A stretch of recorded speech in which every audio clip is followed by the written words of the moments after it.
Action. Hello and welcome to the watch along on the Our Media channel with me, Josiah. It's still the continuous coverage of the FIFA Club World Cup 2025, which is currently happening in the United States of America. So it's now the last or the third game in the quarterfinal stage. Already we've seen two teams make it through to the last four of the competition. Chelsea, they won their game. They managed to beat Brazilian side Palmeiras by 2-1 to advance. And then also we saw Fluminense also oust Saudi Pro League side Al Hilal to also book themselves a place in the last four. So two teams confirmed so far in the semi-final stage of the FIFA Club World Cup. Gradually, we are edging towards, a very, very cool climax. But then, like we've always done it, we've brought to you, some live commentary as well as some in-depth analysis together with the live commentary on the Our Media channel. We are live on YouTube. We are live on Facebook. We are also live on TikTok. I'll be your commentator for today. My name is Josiah, and I'm here with Courage. He's going to help us with the analysis, and then also the punditry here, because we'll be delving deeper into the tactical gameplay, how both teams are setting up. It's Paris Saint-Germain taking on Bayern Munich, and who is winning? So you can also let us hear from you where you're watching from across the globe, wherever you're watching from. You can let us hear from you as well as your prediction at full time. I'll be walking you through the starting 11 for both teams, but before then, let's talk a bit about the two games we witnessed already. Fluminense beating Al Hilal by 2-1, and Chelsea also repeating that same scoreline against Palmeiras in a game which saw Palmeiras winger, who would be joining Chelsea very soon, Estevao, win the man of the match award despite his team not winning the game, which was quite controversial to some Chelsea fans. They believe Cole Palmer, was at the heartbeat of everything. So some people just kind of fathom why Estevao was given the man of the match. But like I said, our featured game for today will be that game between Paris Saint-Germain and then also Bayern Munich, which is happening at the Mercedes-Benz Stadium all the way in the United States of America, Atlanta, Georgia, to be precise. But let me welcome Courage to the show, and let me take his quick thoughts on the games here we witnessed yesterday in the quarterfinal stage. Chelsea winning, advancing, and then also Fluminense advancing. Courage, welcome. Thank you very much, Josiah. So this is still the quarterfinal stage. 4 slots, 2 have been booked. All 2 more to go. But before we talk about PSG and Bayern Munich, what do you make of Chelsea's performance yesterday against Palmeiras? I think Chelsea did very well, and then it was well expected of them to at least beat Palmeiras, though I'm not directing Palmeiras. But then I think the bookmakers and then the connoisseurs of the game almost tipped Chelsea to advance to the next stage. They did very well. I think they ticked all the boxes. Prior injury, per the starting lineup, it was Reece James, but then he got replaced by a debut. Malo Gusto? No, this guy, the Brazilian. The Brazilian who came from Strasbourg. Yeah. Yes. And then he did very well. He played 90 minutes. He got subbed in the 90th minute. So Chelsea's coach have been trying to make some twists and turns to his formation right from day one of the tournament, from the group stages till now. And then it's been paying off because he's not gotten a foot wrong so far. He's managed to advance through to the group stages, managed to advance again the round of 16 and then quarterfinal. So he's now in the last 4. Probably he might be securing a place in the final. So he's done what's necessary and then what's expected of him and then his team. They spent a lot of money going into this particular tournament, and then it's expected of them to perform to their very best, and then I think so far so good for them. Interesting, but let's talk a bit about Estevao, being awarded the man of the match. Were you surprised about that? I was very, very surprised because I could count about 3 players who did very well, who did better than him. Yes. Cole Palmer scored a goal, very brilliant and then well-taken goal. Enzo Fernandez did very, very, very well. Levi Cole and then their own centre-back, the left-footed centre-back, also did very well. Yeah, Mikael, yeah. Yes, so Estevao, he wasn't even the best player in his own team. You see. aside the goal, the wall taking goal, he struck the wall very, very hard. But I think even with that, Sanchez could have done better. But then you see, it's one of those things. So I don't agree with the match commissioner officials for giving him the man of the match. Yes, I totally don't agree with that. I think I've got into someone else. Interesting. All right, now let's talk a bit about Fluminense also getting the better of Al Hilal in a game where many thought Al Hilal were favorites to win. You know, they got pegged back, they leveled matters, and then they considered a game. Yes, you see, that's the beauty of football. The beauty of the game we've all been rooting for. Prior to the match, we all thought, or most of us thought, Al Hilal would just advance based on the fact that they eliminated one of the biggest clubs in world football, Manchester City, to go toe-to-toe with Man City and then beat them in regulation time 4-3, score 4 past this current Manchester City team. It's not an easy job. So if you're able to beat Man City, was a certain Fluminense to you. And then football, once again, taught us that no, it's full of uncertainties. It's an unpredictable game. You can't just say 1 + 1 is 2. So no, in football 1 + 1 is. It doesn't follow that logic, I guess. Yes, it's illogical. So kudos to the Brazilian team. They remain the sole Brazilian club, or the continental, the South American continent. They remain the sole representatives of the South American continent in this particular tournament, because the rest of the 3 have already been eliminated. So left with only them. Which is a very good, remarkable, and then very good story to write for the South American continent as a whole. So kudos to them. Then come to think of it, if a certain 40-year-old centre back is able to guide his team, come on, that's a very, very, very emotional and then a remarkable milestone for Thiago Silva and his team. Al Hilal, squad depth and then quality-wise. Relatively, quality-wise, they were much step ahead of Fluminense. But how did Fluminense manage to get it done then? You see, that's the beauty of side of the football. You see, football is not only played based on the quality of squad you have, or it's determination and then a cordial game, being able to master a certain tactics, play to perfection, discipline and stuff. You see, so at the end of the day, Fluminense carried the day. But there is a certain Al Hilal that have Milenkovic, Savic, Khalidou Koulibaly, and then so on. You see, they first drew the first blood. Al Hilal came to level up. We thought they were going to take the game to at least extra time or something. Come on, 70th minute, another goal came. They will equalize, and that was it. Felipe Inzaghi and then his squad will have to go back home and then play their cards out to see if they'll be able to manage to appear in the next edition. But then, so far so good.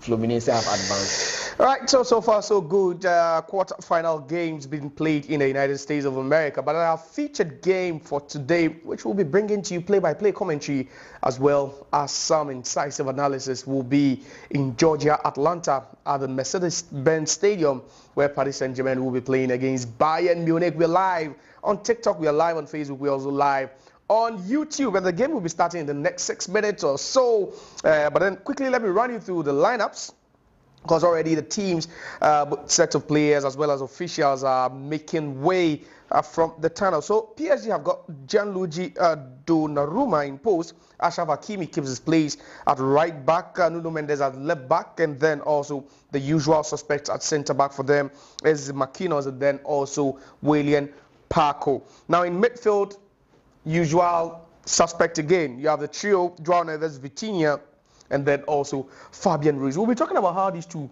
would cope in the game, especially, as far as the demise of Diogo Jota is also concerned. But, rest well, Diogo Jota, his funeral was held just earlier this morning, and it was quite an emotional one. Ronaldo decided not to even grace the occasion because he believed his presence would have distracted a lot there. But then, up front for PSG, there's Bradley Barcola, there's Desiree Dié, there's Vicha Kvaratskhelia in there. Now, we move to Bayern Munich. Let's take a look at the team being lined up by head coach Vincent Kompany. They've got Manuel Neuer in post. They've got Konrad Laimer at right back. Upamecano will pair Jonathan Tah in central defense, and then also Josip Stanisic also will play at left back. There's a double pivot of Pavlovic and then also Josh Kimmich. Today, I believe that game, that Bayern Munich setup could evolve around Joshua Kimmich. He's been by far their best player in the tournament so far. Now you have Kingsley Coman, Jamal Musiala, and Michael Olise all playing behind Harry Kane, and these are the starting 11 for both sides. Courage. Squad-wise, these are world-class players assembled in this particular game. Bayern Munich with their rich history and then character and everything. There is no single player in this Bayern Munich team that's below 20 or 30 million euros in terms of a price tag. Same as this Paris Saint-Germain. Yes, so we are about to witness one of the biggest matches in world football. These are big guys coming toe-to-toe with each other. You look at what I'm worried about is this Bayern Munich midfield. If they will be able to cope with or contain the midfield trial of this PSG. They've been dominant right from the Champions League to the French League to this particular tournament everywhere. But then there's also one thing I don't understand, not quite understand, because Luis Enrique has constantly been benching Ousmane Dembele, who is in commerce their best player. But don't you think it's because of the fact that he's not really fit? He's had to battle some, injury concerns right at the end after the season ended. Yeah, but he'll surely come in. Yeah. So if he's able to, so maybe they are trying to manage his time. Maybe. Okay, maybe because they are playing without an out striker. They have Goncalo Ramos, who is a typical number 9 on the bench, and then a couple of players on the bench. But then they are trying to go with Bradley Barcola, who is an orthodox winger.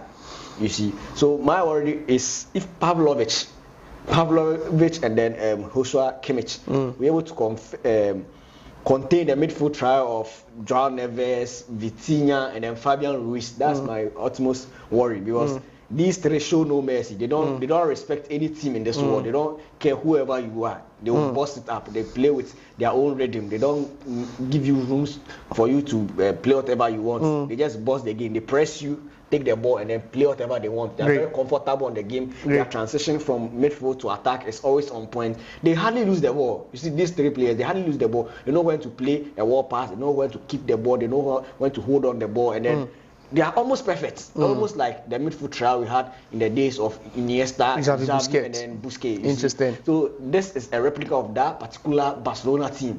They hardly lose the ball, and then the most fearsome player in this PSG team has to do with Kvaratskhelia, but people don't actually see that. You think he's the most dangerous? Yes, the most dangerous player. He's very ambidextrous.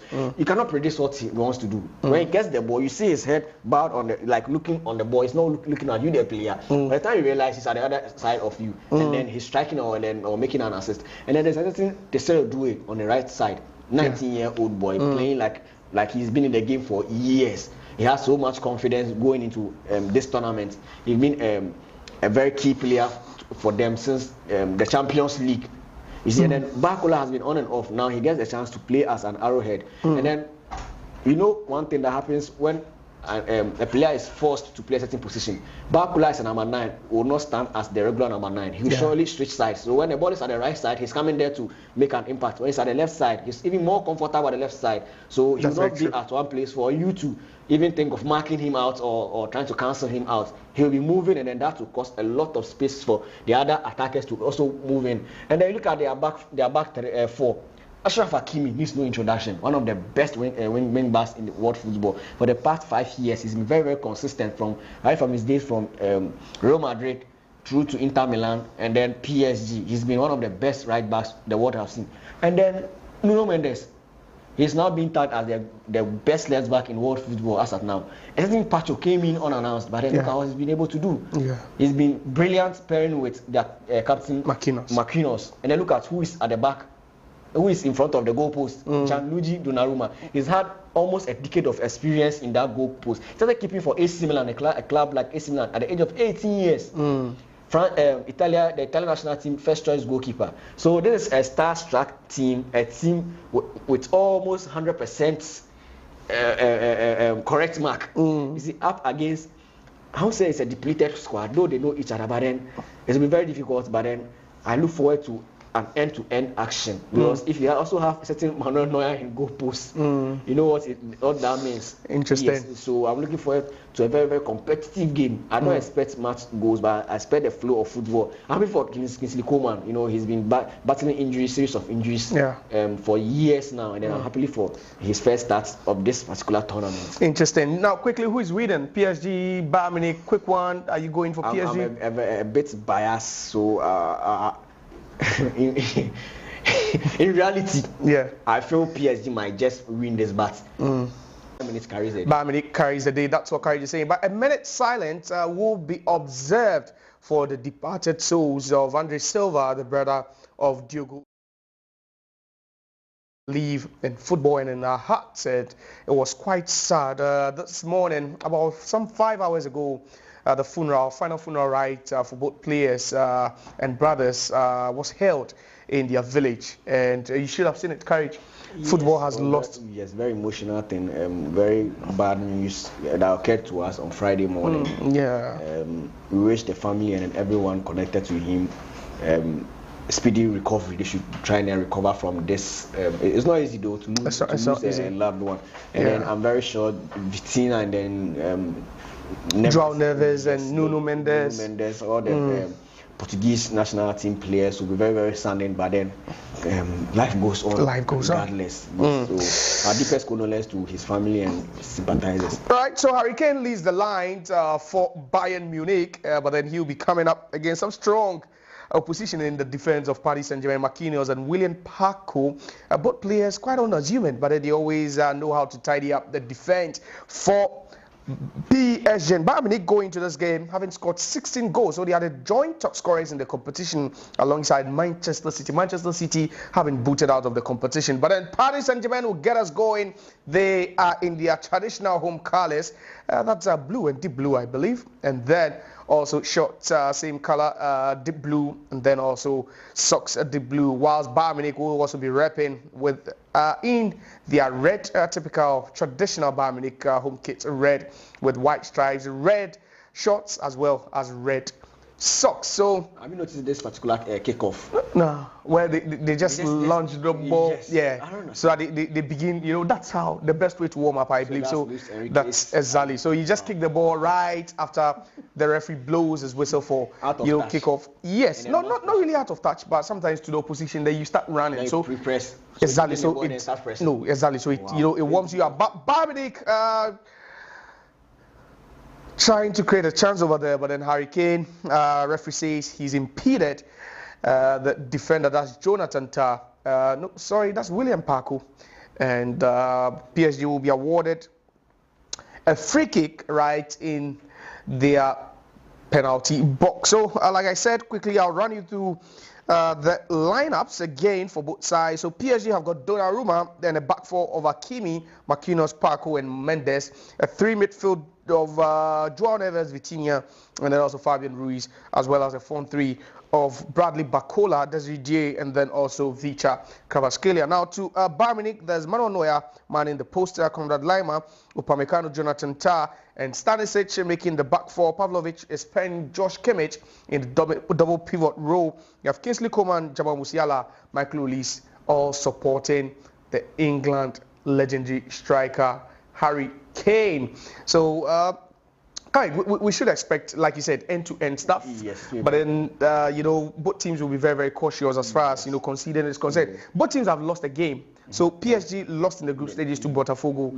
and then also Bayern Munich lost to Benfica in their last game all of the those group losses stages. were unexpected because you were not expecting PSG after beating what team is it? In their first match. Yes, playing against Botafogo should have been a bit easier, but then they managed to lose that. And then also Benfica in their last match beats Bayern Munich. All right, so PSG, they have dispossessed Musiala, and that should have been the first goal. What a strike that was. Desiree and Jamal Musiala, not Musiala, but Michael Olise was caught sleeping, and there, look at that.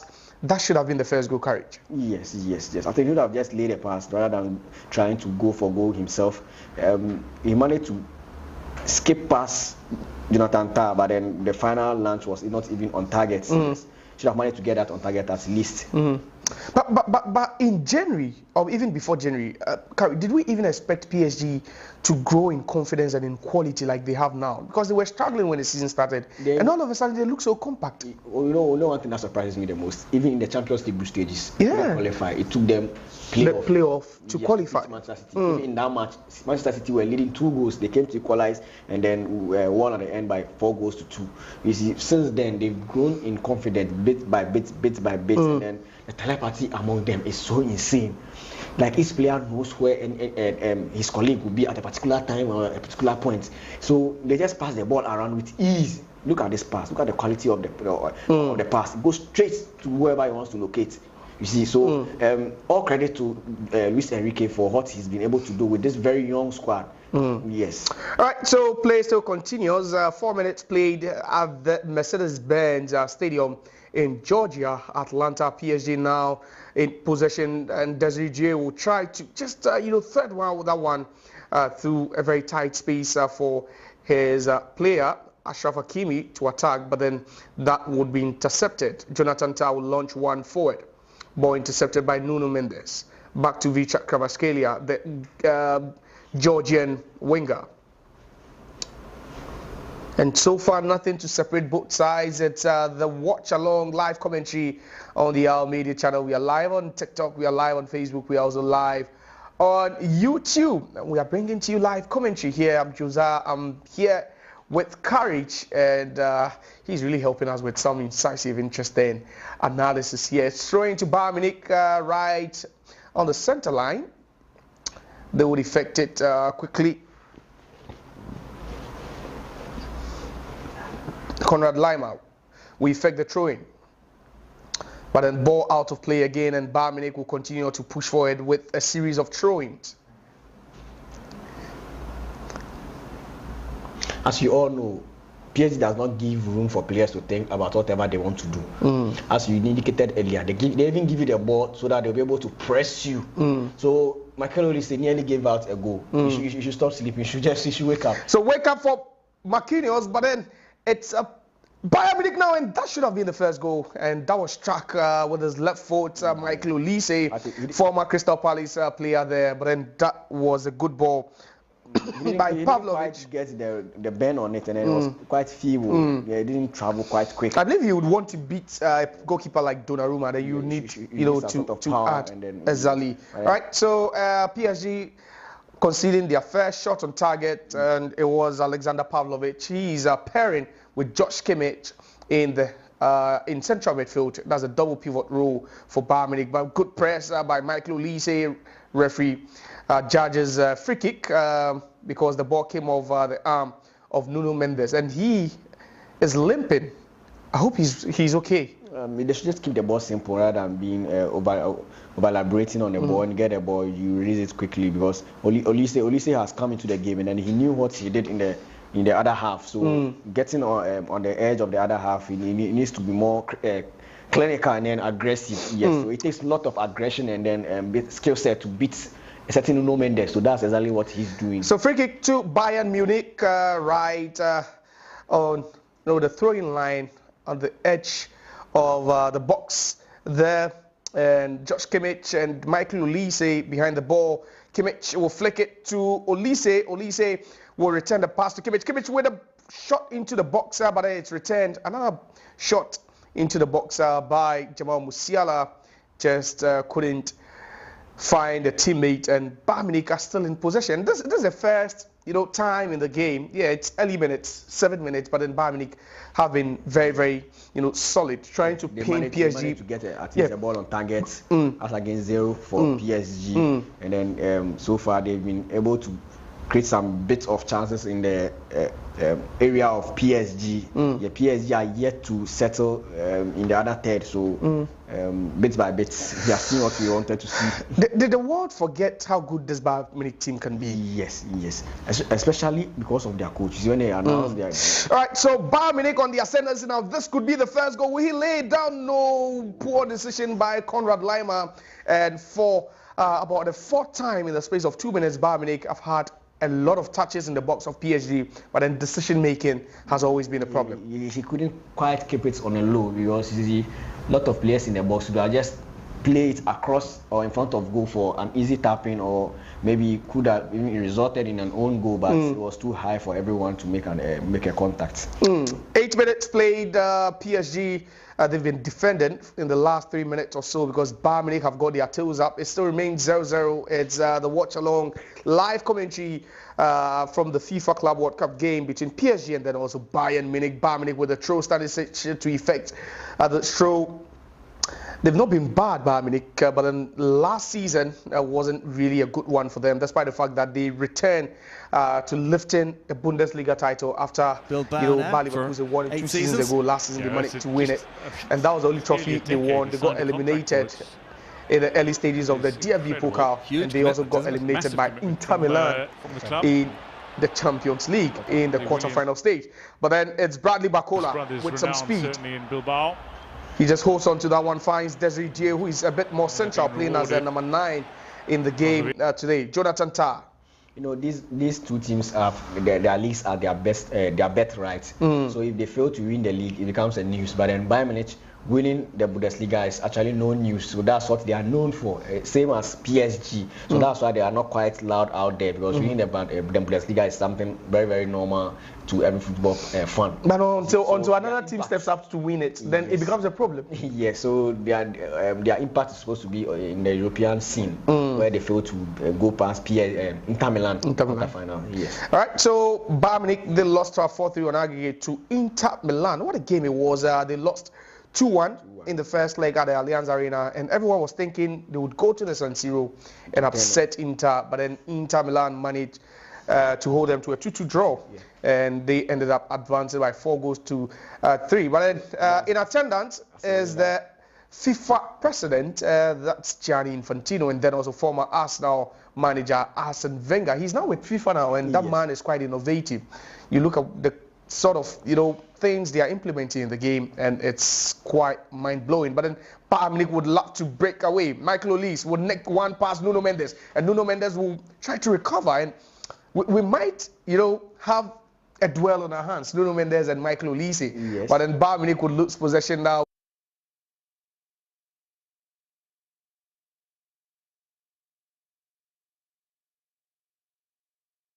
Spray one towards the right-hand side to Bradley Barcola. The wall pass, the return pass wouldn't go, and PSG look a bit sloppy on the ball. That's not how we've known them, but they look a bit sloppy.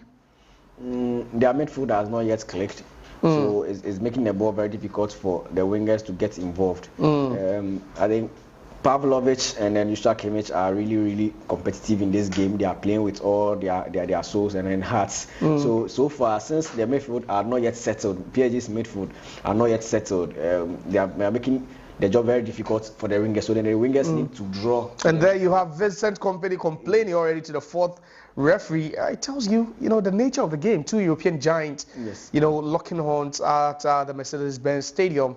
It's still barren here, but then some bit of talking point as far as chances created, and then also, some hard tackles are concerned. So far, Bayern Munich have been a better half compared to PSG. Right, so PSG will go short with that free kick. Vitinha takes it to Fabian Ruiz. Back to Vitinha.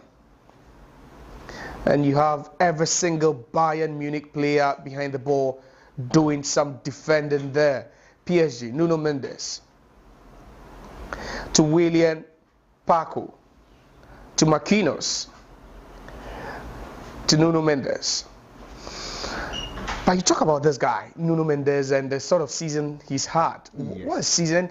People are saying that he could actually make a case for himself in a Ballon d'Or conversation. Yes. They are actually right, because he's had a very big impact. He's also with the Portuguese national team, the team that won the UEFA Nations League, and then he didn't just go to add up to the numbers. He had a very big impact. He's been able to pocket some of the world-class wingers, including Lamine Yamal and then the likes. So yes, he's had a very great impact on both club and the national team. So why not? He also deserves credit. Right, so Bayern Munich with a free kick now, not a threatening one, because it's right in the center circle, and Manuel Neuer has been asked to come forward and take that one for the team. It's still 0-0, 30 minutes played in the third quarter-final game.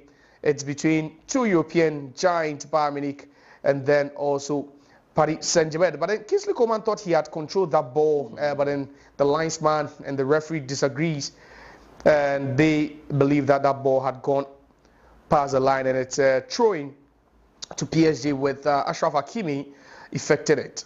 He finds his teammate Fabian Ruiz. Fabian Ruiz will check onto his left foot, moves to Desiree Dié, but then Bayern Munich will press very high and win that ball again. Ball into midfield for Konrad Laimer. Konrad Laimer is waiting for the run of Michael Olise, but then he will pass one to Kingsley Coman, and the cross, trying to find Michael Olise, but that was a good interception by Paco to head that one out for a corner. One thing I've realized is Bayern Munich trying to widen the game. You see, their wingers are far at the far end of the edges, you see, so when they get the ball, no about elaboration on the match, just doing the necessary. So you see, a typical case, the Coma would go 1v1, but then decided to cross the ball for a probably header by Hurricane or anyone arriving in the box, and then that was a well calculated defending ball by William Pacho. So it's a corner to Bayern now. All right, so corner to Bayern Munich with Michael Olise right behind it. Bayern Munich, they seem to have been quite impressive coming into this game. Not many thought, you know, they could really match PSG, despite the fact that they have so much quality in the box. But then Olise wouldn't go short, he goes long, and there's been a foul over there. Most definitely looked obvious that Gianluigi Donnarumma was impeded on his way to just, you know, claim that long ball, and that came from Dayo Upamecano, who was right in the presence of the referee, and PSG will have some respite. You know, these goalkeepers have a lot of advantages in their own box. So at the moment he came out, there was about a 90% probability that he would come and then grab it. So he was just preventing him from having an impact on the ball, and then by so doing, he ended up impeding the goalkeeper. So it was a right call from the referee. All right, so like I said, it's the third game at the quarterfinal stage, but then that's guarded by William Paco. So we witnessed the first game was between Fluminense and Al Hilal. It was a 2-1 win for the Brazilian outfit. So they qualified. They became the first team to qualify to the semi-finals of the competition. And then also we saw Chelsea also defeat Palmeiras some hours ago. But then Michael Olise will march forward. He's been policed by about 3 PSG players. He releases the ball to Konrad Laimer. Upamecano. Back to Michael Olise. Checks onto his left. He has Kvaratskhelia in his way. He'll cross one into the box. Hurricane tries to get a header to set up a teammate. You'll be thinking that he was supposed to head that one on target instead of trying to find another teammate with a headed pass. The Hurricane, I know, should be trying to get that on target, but then he wanted to assist a teammate instead. You see, he had a chance to even at least hold on play with his chest, and then decided to tease in one for his teammate to finish it up. All right, so it's quite some interesting duels we're already witnessing here. Michael Olise and Nuno Mendes, who people, you know, tipped to be by far the best left back in the world now. But then it's Kingsley Coman into midfield, finds Pavlovic. Another cross by Pavlovic, but then that one wouldn't go through. Kimmich's header would only move straight to Kvaratskhelia. He beats the attempt of Michael Olise. Kvaratskhelia would try to move past Jonathan Tah, but Dayo Upamecano, but that wouldn't happen, and Dayo Upamecano would come out best in that duel. Pavlovic. And Bayern Munich will try to break away over here. It's Josip Stanisic. But then that pass also would be intercepted, and the duels are becoming one too many, and Kingsley Coman has fouled Joao Neves, and PSG will have a free kick inside their own half. It tends to happen that Bayern Munich are rather on top of the game. They've had so many balls in their opposition's half than PSG has tried. PSG are not yet settled right from the defense to attack, but then Bayern Munich are taking the ball to them. They give them no space to breathe. They are just pressuring them. All right, so we are live on TikTok, we are live on Facebook, we are live on the YouTube. Let's hear from you. What is your prediction?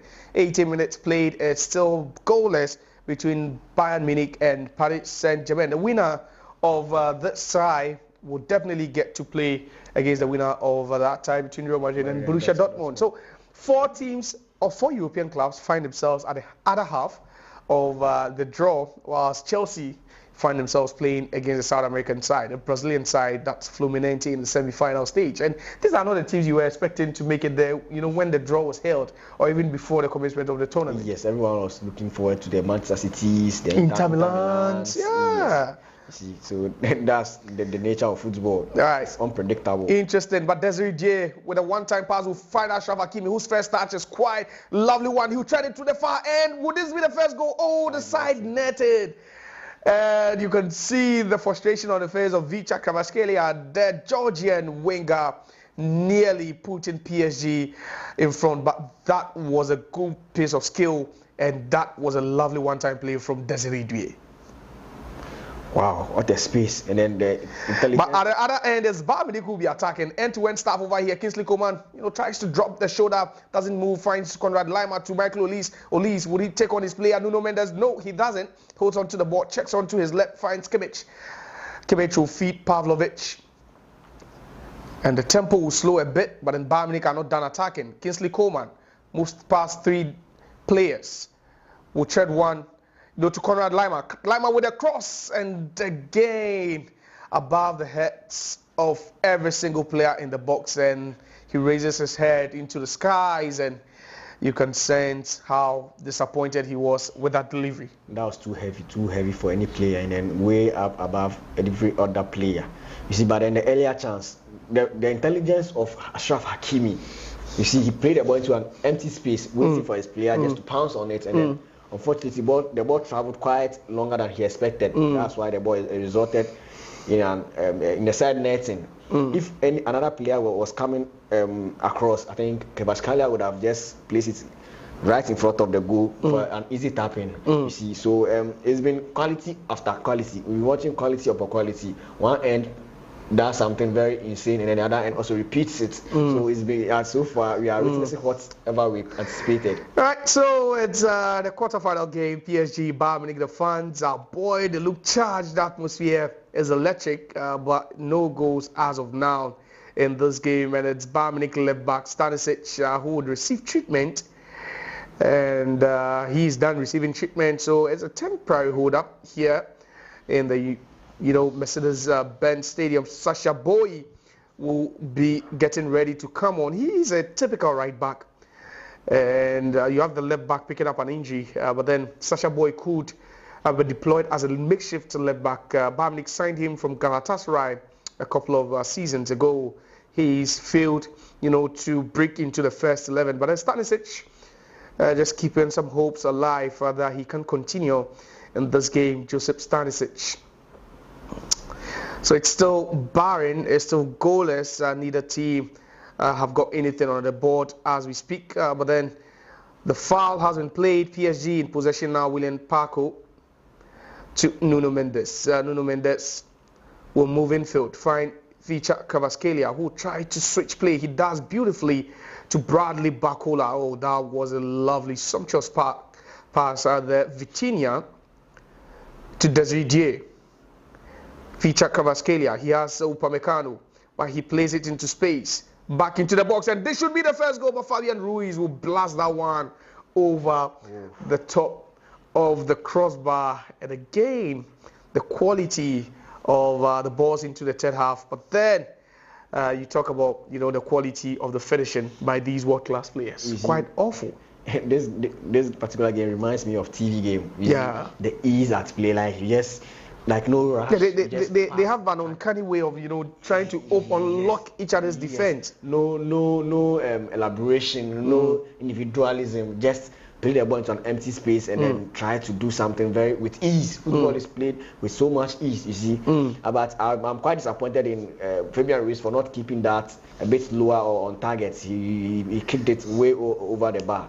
He should have at least tried to test Manuel Neuer to see how quickly he will react, but then resulted in a goal kick. Right, so Fabian Ruiz with a golden opportunity to put PSG ahead, but unfortunately he just couldn't keep his shot on target. But then it's João Neves. His shot or pass would manage to find Bradley Barcola, but Bayern Munich will regain possession again to Pavlovic.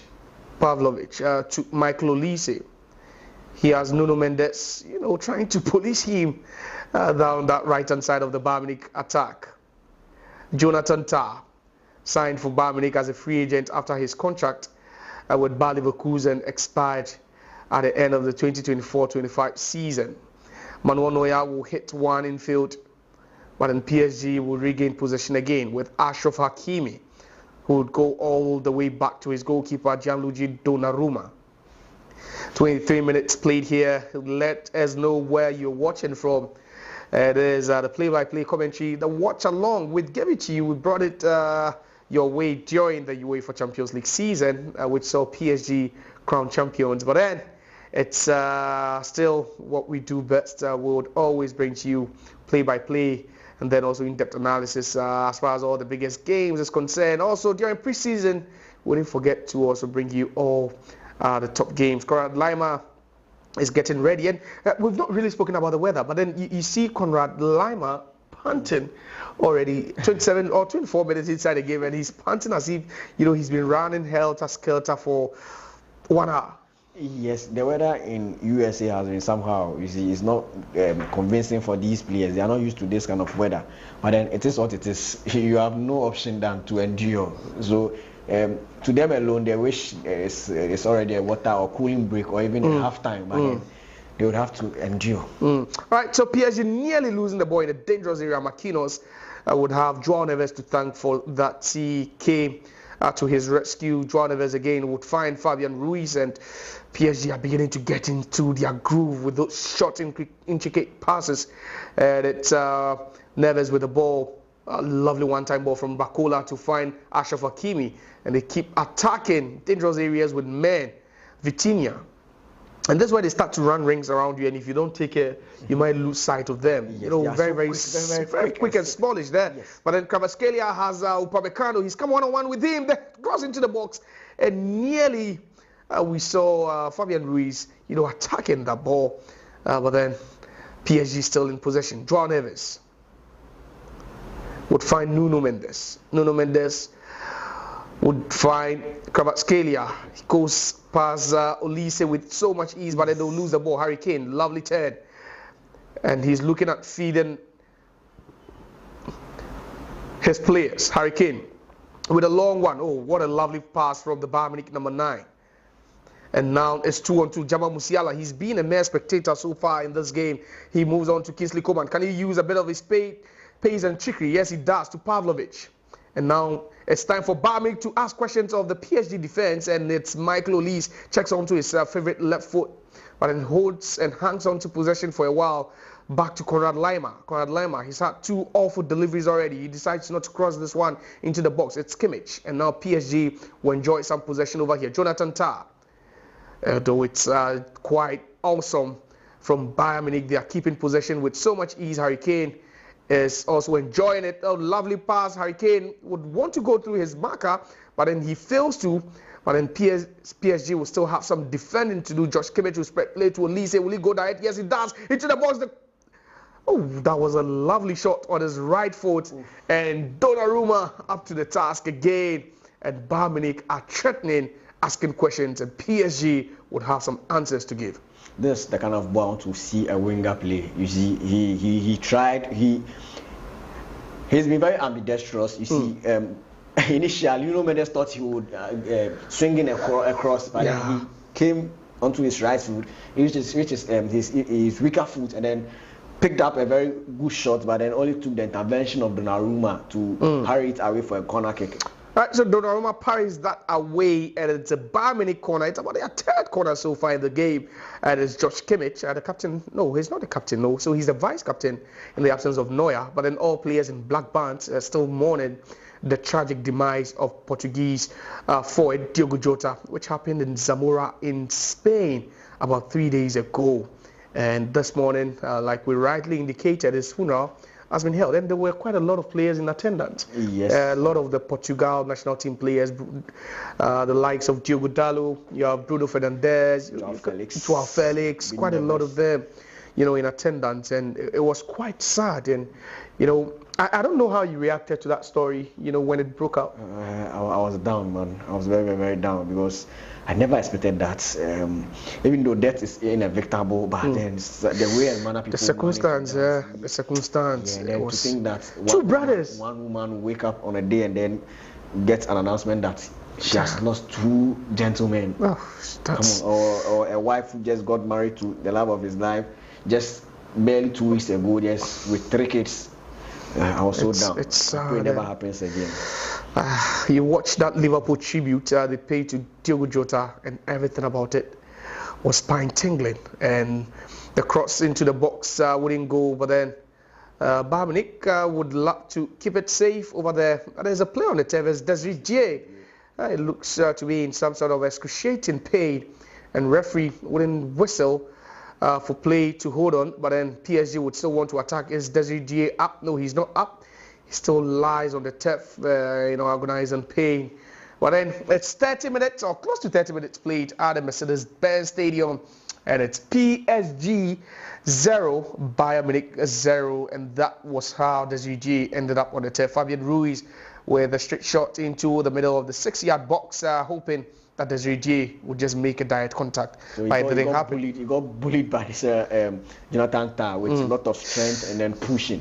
So it was quite aggressive, but then he didn't get a contact on the ball, so there's no call for alarm or whatever. But so it was just an effort to keep him from touching the ball, having an impact on the ball. But that was a clean tackle, I think. Yes. That was a clean tackle. Yes. But you're looking at the two, bulky, lanky centre backs for Bayern Munich. And then Jonathan.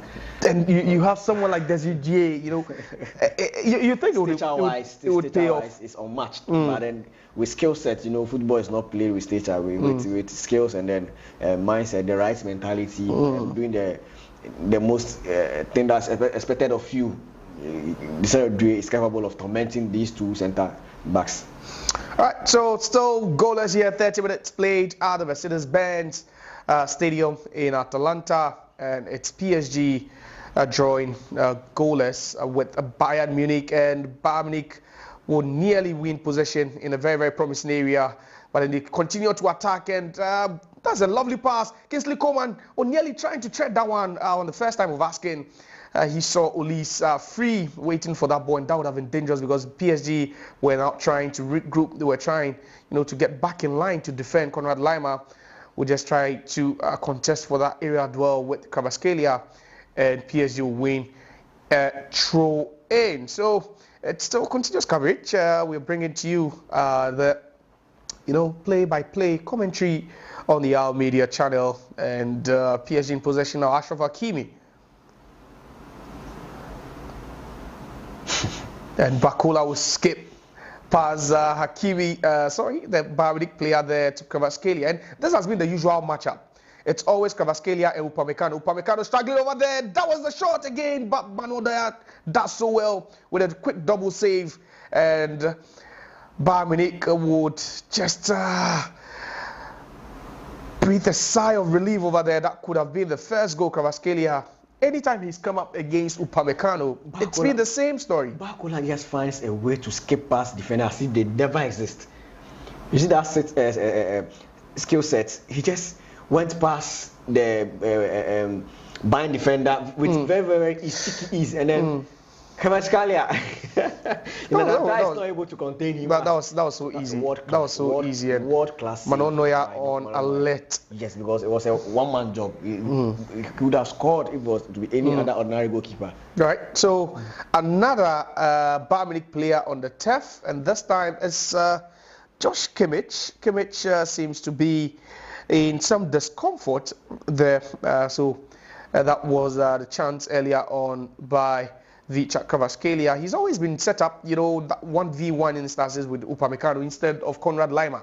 Tells you that Bayern Munich would rather have him, defend the Georgian magician instead of their right back, and some sort of conversation going on between Kvaratskhelia and then also Doué. But then Sacha Boey would be thrown onto the scene by Vincent Kompany. and we'll just be confirming who he'll be substituting in a bit, because there's been a couple of players able to continue. It looks like Stanisic would be calling it a day in this game. And Josip Stanisic, yes, it's been confirmed. So Sacha Boey, the French fullback, will be joining the fray soon. But then both coaches will take some time out, to just re-echo the instructions again, maybe make some adjustment. But Kai, 33 minutes played. What have you made of the first 33 minutes we've just witnessed? One thing I learned about this game is the intensity is very, very high. Both teams have been really, really good in transition. PSG are able to go past their defenders very, very with cheeky ease. But then what is the barrier between them and then the scoreline right now is a certain Manuel Neuer who is in the goalpost. You see the very good old Manuel Neuer. Then on the other hand, Bayern Munich are doing very, very well with their wingers, but then they are not able to create any clear-cut chance for their striker to finish those strikers, because we've not seen Harry Kane on any clear-cut chance yet. But then he's always dropping very, very deep to get involved, because his wingers are not able to cook on a silver platter for him. But then on the other hand, Tubakola is coming in playing as a decoy, and then Desiree so causing very, very much havoc to the defenders. But then what is left to it is to be able to also advance. And Bayern Munich in an attacking position now, the ball over the top, and it's Donnarumma who tip it out. Konrad Laimer with a teasing ball, and Bayern Munich would also, try to make an incursion over here, but then the return ball from Pavlovic just wouldn't move to its intended target over there. That was quite a lovely ball there. Desiree also been set up one-on-one with Dayo Upamecano. Upamecano will police him away from danger. Joao Neves to Ashraf Hakimi. And you talk about match of equals, and it looked like a match of equals. Yes. No advantage for neither of these teams. It looks like they've cancelled out each other's weaknesses and strengths so far in this game. That's Vitinha. He's been quiet, and we've spoken about the fact that these Portuguese players lost a teammate not long ago, but they do not look disturbed, despite the fact that they are still mourning. Do they? Yes. After a game, they will share emotions or maybe proud to the game, but then the moment you step onto the pitch is business time. So right. They are professionals, But then when it comes to emotions and psyche, sometimes you being a professional has very, very little, impact. But then there you have it. So ball recovery time, the last 10 minutes, you have PSG recovering possession every 19 seconds on an average, as against Bayern Munich's 31 seconds. Tells you how good they are at a pressing game and how very little space they provide this Bayern team. Yes, so each other player knows the other one's strength and weaknesses. So no team wants to leave a space for any guesses or certainties. So the moment they get the ball, press on them, trying to dispossess him off the ball. So that's exactly what especially this Bayern Munich team is doing.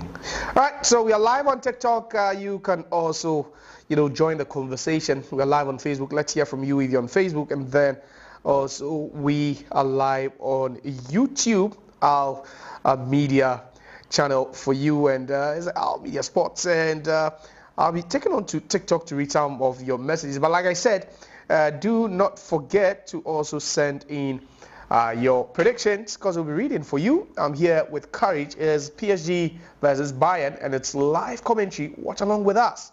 Watch along with the whole crew here from our studios, and it's PSG now with Bradley Barcola, who tried skipping past a couple of Bayern Munich players. That wouldn't happen.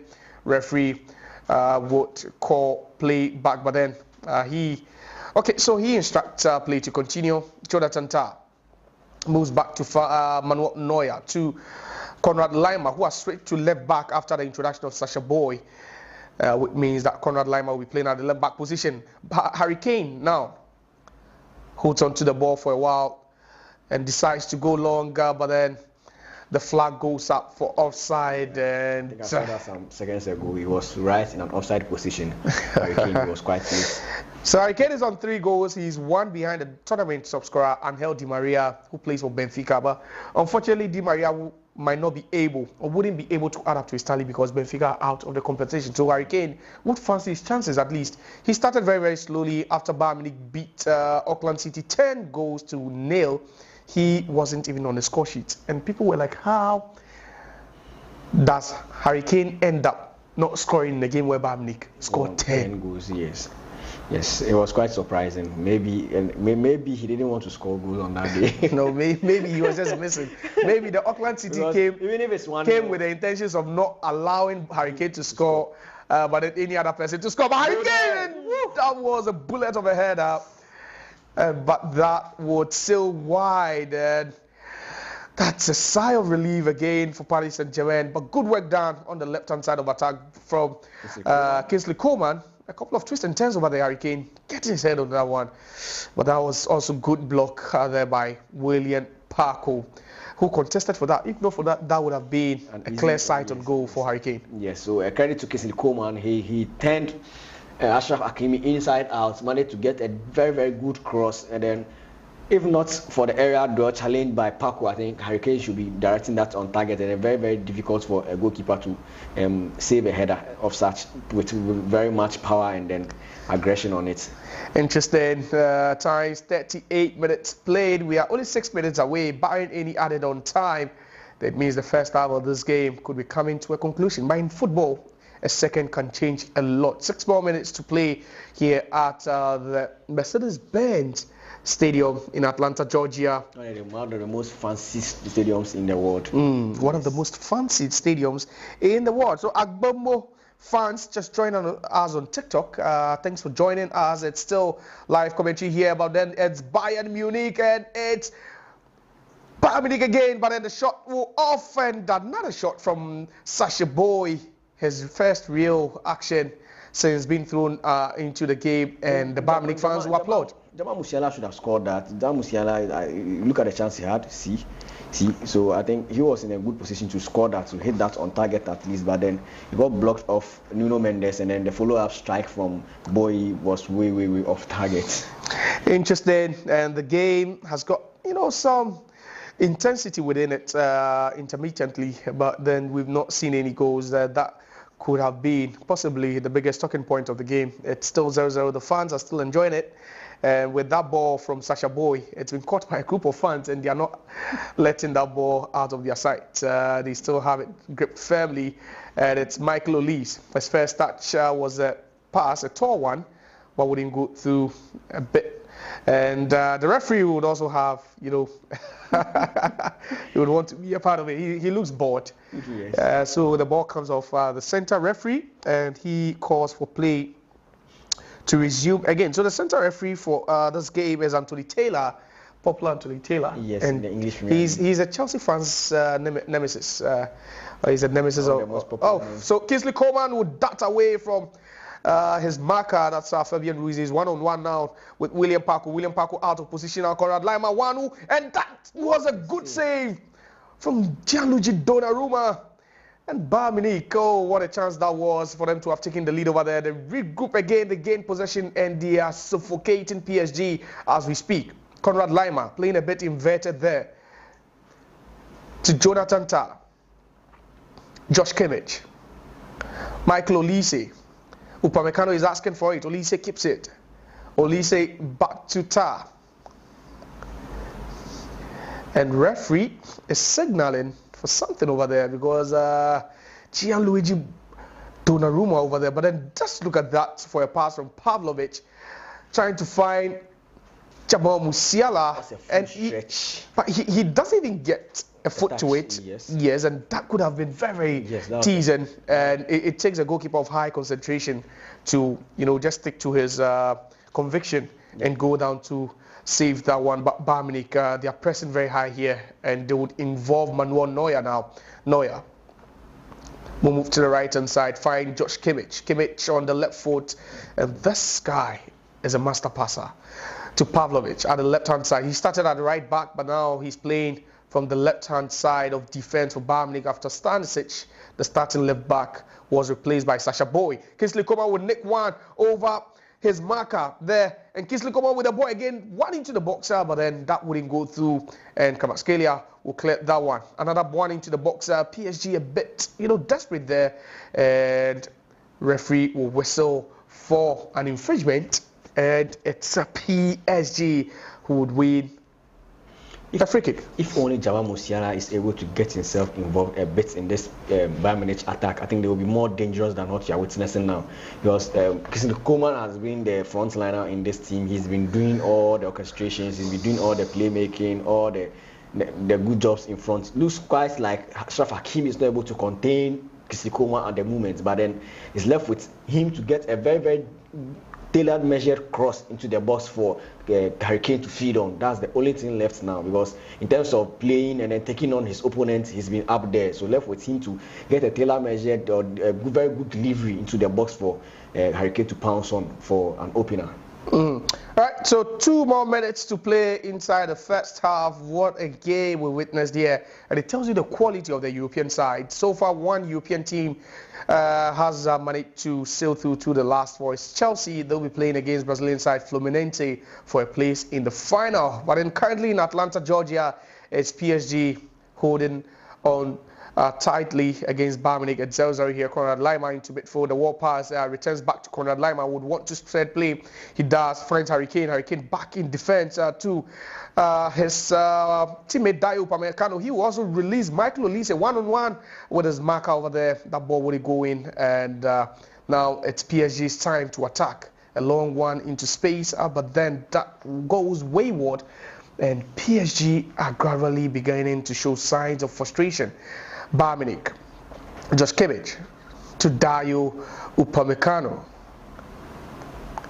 back to Pavlovic to Manuel Neuer.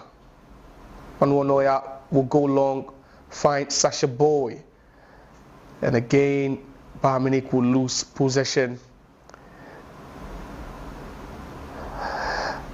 But then it's Joao Neves who will lose possession again. This could be dangerous. Yes, it could. Jamal Musiala slips, but then he regains possession. He crosses that one into the box. That was feeble. And PSG let off the hook on that occasion. That was a moment where you could sense that they had lost concentration. Josh Kimmich, Kingsley Coman. And you ask about, you could ask questions about how, wasteful Bayern Munich have been in this game. Yes. They've been very, very wasteful. They've not been clinical enough, because they've had decent chances, some of them which they could have struck even before entering into the opponent's box, but then they become reluctant for recovery, and then they've been hitting the ball against the defenders every now and then. They should be more precise in decision making. Olise has had very good decent 1v1 situations, but some he plays and then it's over in the bar, or some he even plays into an empty space, then it goes straight to goal kick. So they should be more vibrant going forward. Right, so that's the advice, because Bayern Munich haven't really shown Bayern Munich quality in the third half in this game against Paris Saint-Germain. They are playing against the current holders of the UEFA Champions League, but then at this point it showed no mercy for either side. Josh Kimmich will just roll over that one, and the header, and that should be the first goal. If only the flag doesn't go up, then it's Dayot Upamecano with a beautifully headed goal, but then the flag goes up like we said, and VAR will have a look, but then celebrations cut short, if you should ask me. That was a huge offside. That was a huge offside, and VAR will still be conferred, and conversations are ongoing, but then celebrations cut short, and goal cancelled over here. And so a celebration. A huge laptop, he celebrated with everything, and that's the point where you finish celebrating. You're like, hey. So after all this energy, the goal doesn't start. Knee slide and stuff. Knee slide. No, some people go for the knee slide. See, they roll over, they roll, they get up, they cheer, but then that's part of the game. But that was a very, very, very good cross, a very, very sweet left-footed cross, and then met with a very good header. Goalkeeper had no chance, but then the moment the ball hit the back of the net, we sitting here even knew it was an offside already. So that's it. Semi-automated offside machines there, and miles miles are about a kilometer or two away from the last defender, and that was indeed the right call. Now, regardless, VR would have chalked that one off, so it's not Michael Olise on the ascendancy now. And again, Bayern Munich not on the same page. But then what happened over there? Donnarumma will grab that ball, and Harry Kane is waving. Yes, signaling for. And it's Jamal Musiala has been very okay. So he's been very quiet. Yes, it's not hard. He's looked off the pace. Oh. Did you see the leg? Oh, the leg twist. Oh, this is horrific. This is horrific, and Jamal Musiala might not be able to continue this game. And Donnarumma's reaction and everyone's reaction at the stadium tells it this is horrifying. Oh, what just happened?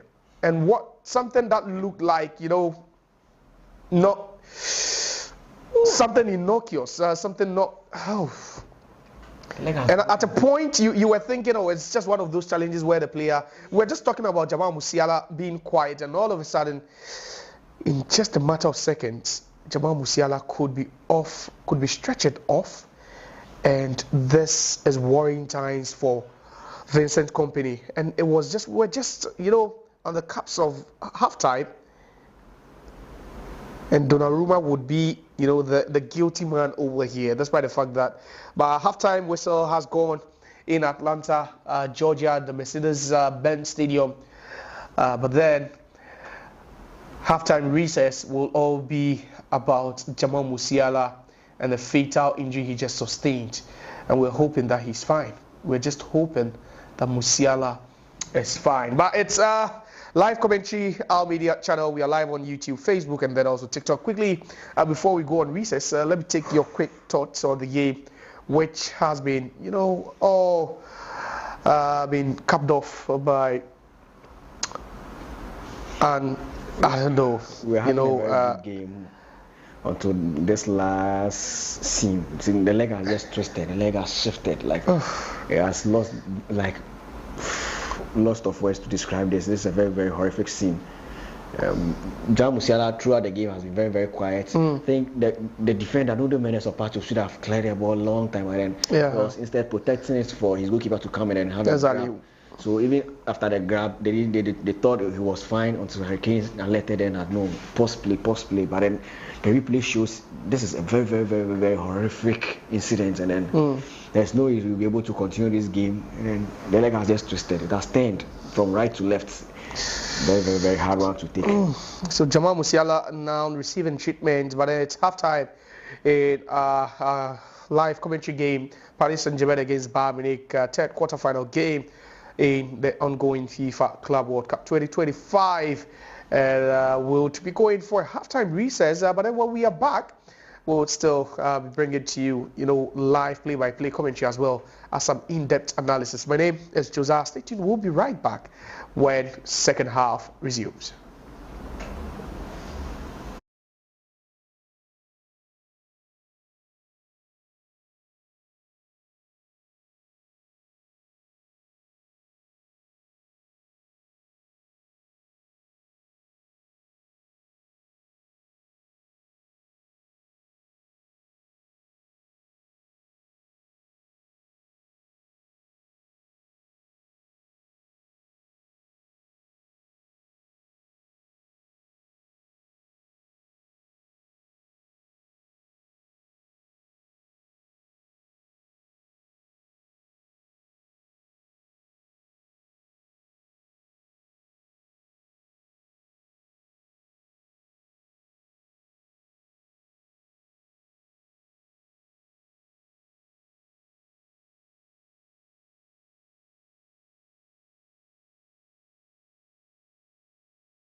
So welcome back for the second half of the PSG Bayern Munich game, coming to you from sorry about that, from the Mercedes-Benz Stadium in Atlanta, in Georgia. The first half saw no goals being scored, but then one horrifying news has to do with a Bayern Munich forward, Jamal Musiala, sustaining a horrific injury, which means that he wouldn't be able to continue. We'll be confirming that substitution because he has been substituted or replaced by Serge Gnabry, which means that Jamal Musiala's probably his season or even the tournament might have come to an abrupt end over there. But it's Bayern Munich now. Sacha Boey finds Harry Kane. Harry Kane into a promising position for Sacha Boey. That intended cross wouldn't go, but then Sacha Boey will return across again. The chest from Kingsley Coman. And again, Bayern Munich showing zero quality in the third half of attack. And Serge Gnabry, like I said, confirmation he has replaced Jamal Musiala. So Bayern Munich inside the first half have lost two players to injuries. Stanisic was replaced by Sacha Boey, and then also it was Serge Gnabry who came on for the injured Jamal Musiala. But now it's Vichak Kvaratskhelia who's racing through. He has the ball about 35 yards sprint, but then finally he's been brought down by Serge Gnabry. Now, quickly, Courage. Okay, so free kick taken quickly, but then referee will instruct that free kick to be taken again. But Serge Gnabry replacing Jamal Musiala. We are hoping that Jamal Musiala is fine. There's no news yet, but we can only hope and pray, because it's a very serious injury. For the leg has just twisted. Very serious injury, dangerous injuries. Of course, could be. He will be out for a very long period based on what we've seen so far. But then Serge Gnabry is another opportunity for him to also come and then make a remarkable performance and then certify his spots in the absence of Jamal Musiala. Serge Gnabry, we know him from the past, what he's been able to do for this Bayern Munich time, especially in their heydays, 2020, 2021, thereabouts. He just lost a bit of form, and then Jamal Musiala also being ahead of him in recent years. So it's just a like-for-like change. I expect them to maintain their shape and then going forward, but then wish Jamal Musiala a very speedy recovery. Right, so Jamal Musiala, more news on him will be on various handles across the various social media platforms. Our Media Sports on YouTube, Our Media Sports on Facebook, Our Media Sports as well on TikTok. But then that was an unusual free kick routine by Bayern Munich, by PSG, which has seen them lose possession all the way. But then just look at that, as if he was trying to position the ball well. And Achraf Hakimi, nonchalantly just plays the ball right to Pavlovic. But unfortunately for him, PSG will regain possession. But what's Serge Gnabry going to add to this Bayern Munich attack? We saw Jamal Musiala a bit quiet. He was very quiet. But what sort of energy is he going to add? It looks like they are playing with only one. All right, so it's a big chance now, and PSG could take the lead. And oh, what a point-blank save by Manuel Neuer, and this is why he's one of the best shot stoppers in the world. What a save that was. You were thinking that should have been PSG 1-0, but what a save that was. The GGA just couldn't connect or find the back of the net, and that's a huge let-off. A sign of relief for Bayern Munich. They continue to keep their sheets clean thanks to their top shot stopper, that's Manuel Neuer. He showed direction. He showed really well. He was going to play. So that was badly Bakola. But then there were well calculated save by world-class goalkeeper, the person of Manuel Neuer. He just parried it away, and then it didn't even go out for a corner kick. His player came to mob up completely. So kudos to the goalkeeper. The reason he's if not the best in this generation, he's one of the best. So yes, it was expected of him to make this kind of save. Yeah, this was he lives. This is the kind of movements he makes his name. But then Bakola, I think we are just go for a low drive in the first goal rather than choosing. Did it give so much indication? Did Yes, it give? the indication was too much. Like it was just obvious that he was going for the far corner, and then that's exactly what he did. So the goalkeeper anticipated that, was just trying to get his body at that same direction, and happened that he parried it away. All right, so no goal. Still 5 minutes played so far in the second half. PSG drawing goalless with Bayern Munich. Both players are clamoring, or both sets of teams are clamoring for a place in the last four. Already we've seen Chelsea qualify. We've also seen Fluminense qualify. So Chelsea will be playing against Fluminense in the semi-finals of the FIFA Club World Cup. It's the first time we've had 32 club teams, just converge for a single tournament. It's never happened before, and this tournament will be played every 4 years, similar to the World Cup. But then the World Cup would also be played next year in the United States of America, Canada, and then also in Mexico. And Kvaratskhelia just tripped Sacha Boey, and he's furious, asking Sacha Boey to get up. And sometimes you wonder the sort of adrenaline that goes through these players, and even knowing that clearly he tripped Sacha Boey, you could see his reaction over there. Yes. And it's been an interesting matchup, though. I'm surprised that the referee doesn't dish him a card. All right, so right, we are live on TikTok, we are live on Facebook. Let's hear from you. Where are you watching us from? Be a part of this interesting watch along with live commentary. FIFA Club World Cup 2025 in the United States of America over the long one, and Michael Olise will return that to his teammate with his chest. It's Dayo Upamecano who tread that one into space, but then said Gnabry was late to get onto that one. Fabian Ruiz now, twisting and turning. Fabian Ruiz will shield the ball very well away from Harry Kane, and he will move back to PSG's captain and centre-back Marquinhos, to Donnarumma. Donnarumma would also move to Achraf Hakimi. Achraf Hakimi finds Joao Neves to Bakola, but then that was a misplaced pass, and said Gnabry will regain possession. But his only option is to move back to their goalkeeper, or his goalkeeper, Manonoya. A long one to Manonoya, but then also the intended target, Michael Olise, wouldn't be able to get at the end of that one. PSG now in possession.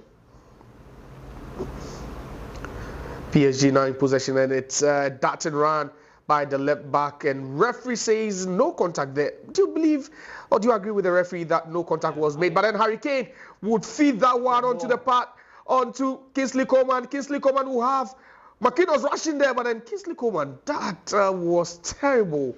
That was a terrible hit by Kingsley Coman, and the Donnarumma made a save without breaking a sweat there. He took the ball far to the other end. He should have cut in then to bend the ball on his favorite right foot, but then took the ball to the far edge, trying to hit it with his weaker foot, and then went straight into the waiting arms, unboarded arms of Donnarumma, and that's a very easy save. I think at the point in time, he should have even squared it back to Harry Kane, but then he tried to take a shot. I think the initial ball from Nuno Mendes was a clean foul. You think it was a foul? It was a clean foul because the player cleared him in the process, but then he thought it was maybe too feeble or something. That's Luis Enrique also complaining. Already we've seen in this game Bayern Munich lose two players to injury, Jamal Musiala and then also Josip Stanisic, both substituted before halftime, and now it's PSG who have some worrying to do because Nuno Mendes also was stripped, and the referee believed that wasn't a foul. Anthony Taylor is the central referee for this game. It's still barring, and if it should stay like this until the 90th minute, then extra time will be forced, and you could only imagine how draining and challenging that would be for the players. It's much of the game we expected, end-to-end stuff, but then the only thing we are lacking in this game is the opener. Yes, we are lacking goals, but then as to if we are watching a very high quality football, yes, very well, we are watching a very, very high football for world class players, end-to-end stuff. Every player is trying to make a statement for himself and then for his team in general. So we are having a fair game, very good game, of course. Right, so PSG Bayern Munich treating us with some good quality football, but no goals as of now. And PSG are yet to make a substitution, unlike Bayern Munich, who have effected 2 already, but it's a free kick just about 10-15 meters away from the center circle, and it's Kingsley Coman now. Kingsley Coman, one-on-one with his marker, sending a cross, but then no Bayern Munich player was able to get at the end of that one. Ball we cleared in field by Ashraf Hakimi. Sasha Boy back to Pavlovic, back to Sasha Boy again, and now Bayern Munich would love to attack against Serge Gnabry. Gets at the end of that one, but then the ball, it's a bit of a scrappy ball there, and PSG would love to, break away now, but then lovely again, and a series of fouls there, and definitely the referee would have a decision to make here. Desiree Day caught late, but he's up on his feet. Such a young lad. When the season started, he wasn't starting games, but all of a sudden, he's a mainstay in the Paris Saint-Germain team. Yes, and he was the hero in that Champions League final against Inter Milan, scoring a brace. One of the youngest players to ever hit a brace in the Champions League final. He's just 19 years of age. Right, so Desiree Dié, a young chap who is really making a name for himself. Michael Olise will find Dayo Upamecano, who would also just go back to his goalkeeper. Manuel Neuer looks so confident on the ball, hardly just balloons the ball without any purpose. Now it's Olise. He has Nuno Mendes policing him. Nuno Mendes has always been a thorn in the flesh of some world-class wingers. And today we've really seen, him do a good job on Michael Olise. And he's strong, he's pacey, he has everything, he's timing. Physique-wise, he's very good. He never misses out on a challenge. But then that's a good ball. Joseph Stanisic now. Did I say Stanisic? That's Pavlovic. I would find Kingsley Coman. Kingsley Coman one-on-one with Ashraf Hakimi. Checks onto his left foot across. But then the nudge at the back of Serge Gnabry. Referee says, no, I'm not having any of that. And the appeals will continue. Frustration sets in. Appeals will continue even with Bayern Munich head coach Vincent Kompany also complaining, but then it's Michael Olise on the left-hand side, checks onto his left foot, has some space. Yes, he does. Finds Harry Kane. Harry Kane will connect into the box. Yes, he does. Who is getting at the end of that? And the header, but an intervention again by Ashraf Hakimi because Kingsley Coman could have had a clean shot on goal. Bayern Munich have been proving very hard. And if there's to be any goal expected in this particular minute or this moment, it should be going in favor of Bayern Munich because they've created about 2 decent chances in about two minutes, all being orchestrated by the man himself, the chief tormentor. Oh wow! I think he impeded him, but the referee was having none of this. Kingsley Coman has really lifted up the pace of the game and then living up to expectation right from the first half. He's kicked the ground running, tormenting in and out, worrying the defense of that PSG side. So it's just a matter of time for us to get a goal in this particular match. Corner to Bayern Munich, and it's Kimmich behind the ball, swings in one. Far post, there is Jonathan Tah there, but then the header away again. Now to Kingsley Coman. Kingsley Coman to Olise. Olise skips by a player, but then it's Dayo Upamecano who recover now.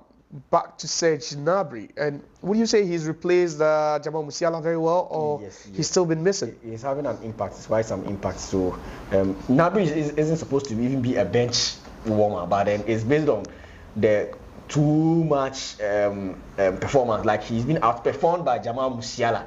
So it means what a quality Jamal Musiala actually is. So if Gnabry is setting in, is replacing him, it's just a like for like. You're stepping in the boots of Jamal Musiala is just something very normal. So I don't think this game is bigger than Serge Gnabry or any sort of misfits. He's the right man for that was an awful challenge by Serge Gnabry on William Parco, and PSG will win themselves a free kick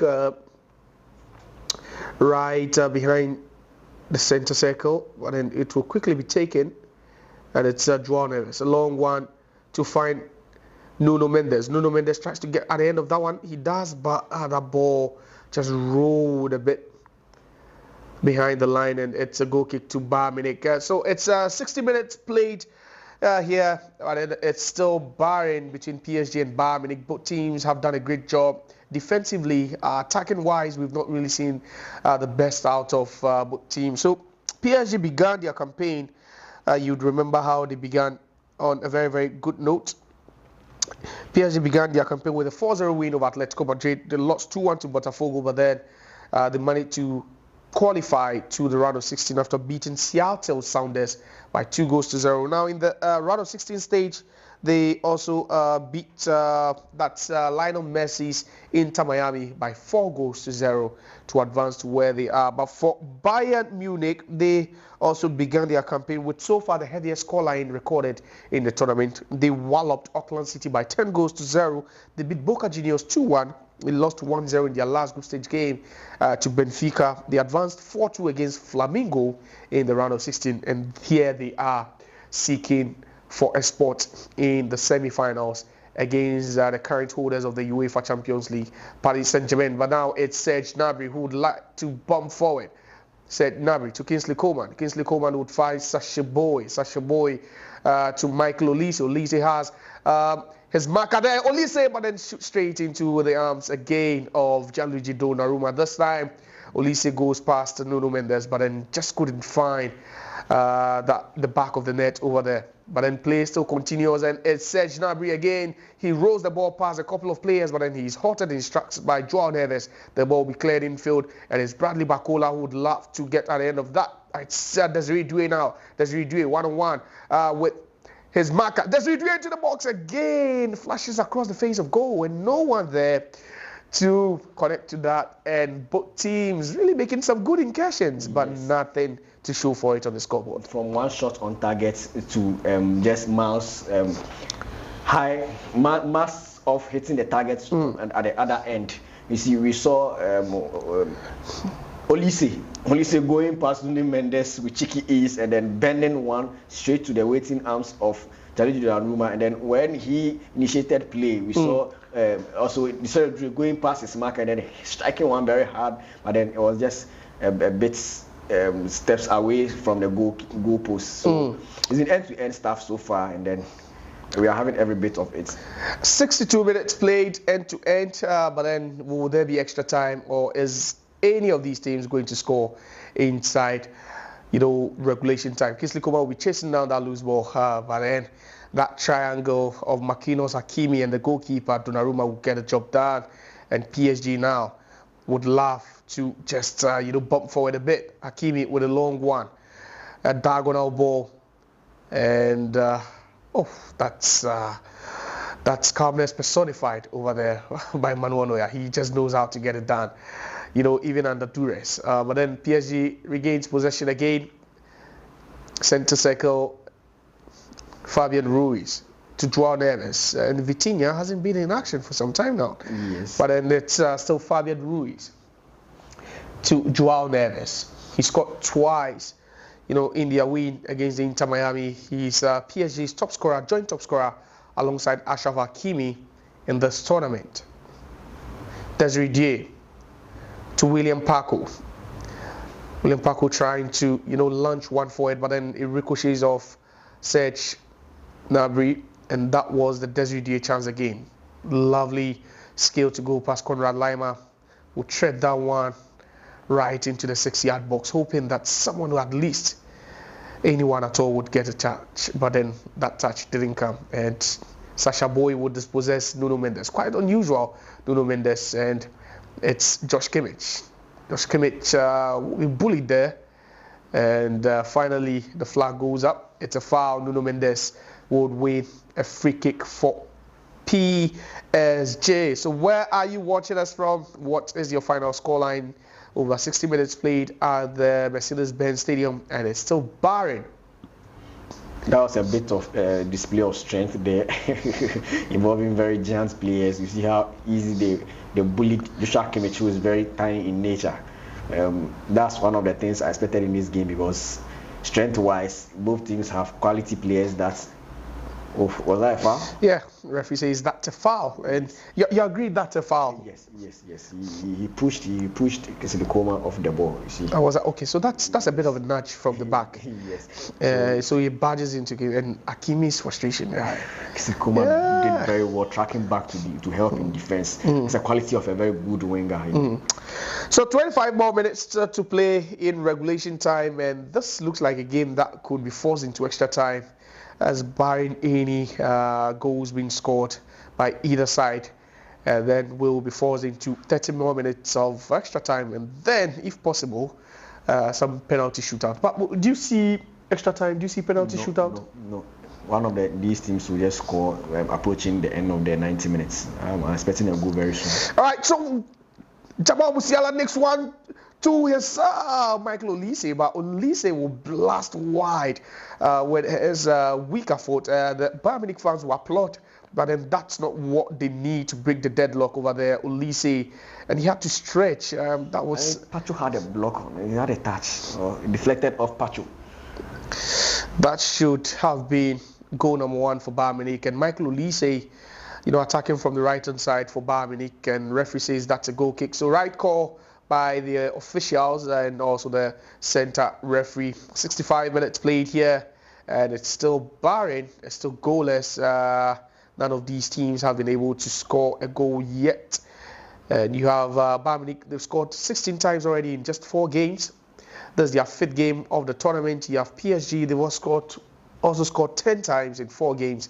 And these are high-scoring teams, but then It looks like today the quality has been missing. We've had all the entertaining aspects, the physical aspects, all the skill sets, but then the only thing missing as of now is the goal scoring on the card, you see. And then one thing about this Bayern Munich team, they walloped a certain Auckland City by 10 goals to 0. But would you say that the quality of Auckland? They've not lacked goals, but then where's the goals today?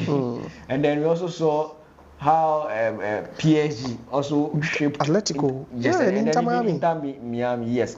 So at least we should be expecting 1 or 2. All right, so flag stays down. Usual match up again. Olise this time not attempted to even go past Nuno Mendes, but then his cutback wouldn't be met by an anticipated Bayern Munich player. But then Bayern Munich in possession. Pavlovic to Serge Gnabry. Josh Kimmich to Konrad Laimer. No support for Konrad Laimer. He would go back, find Jonathan Tah.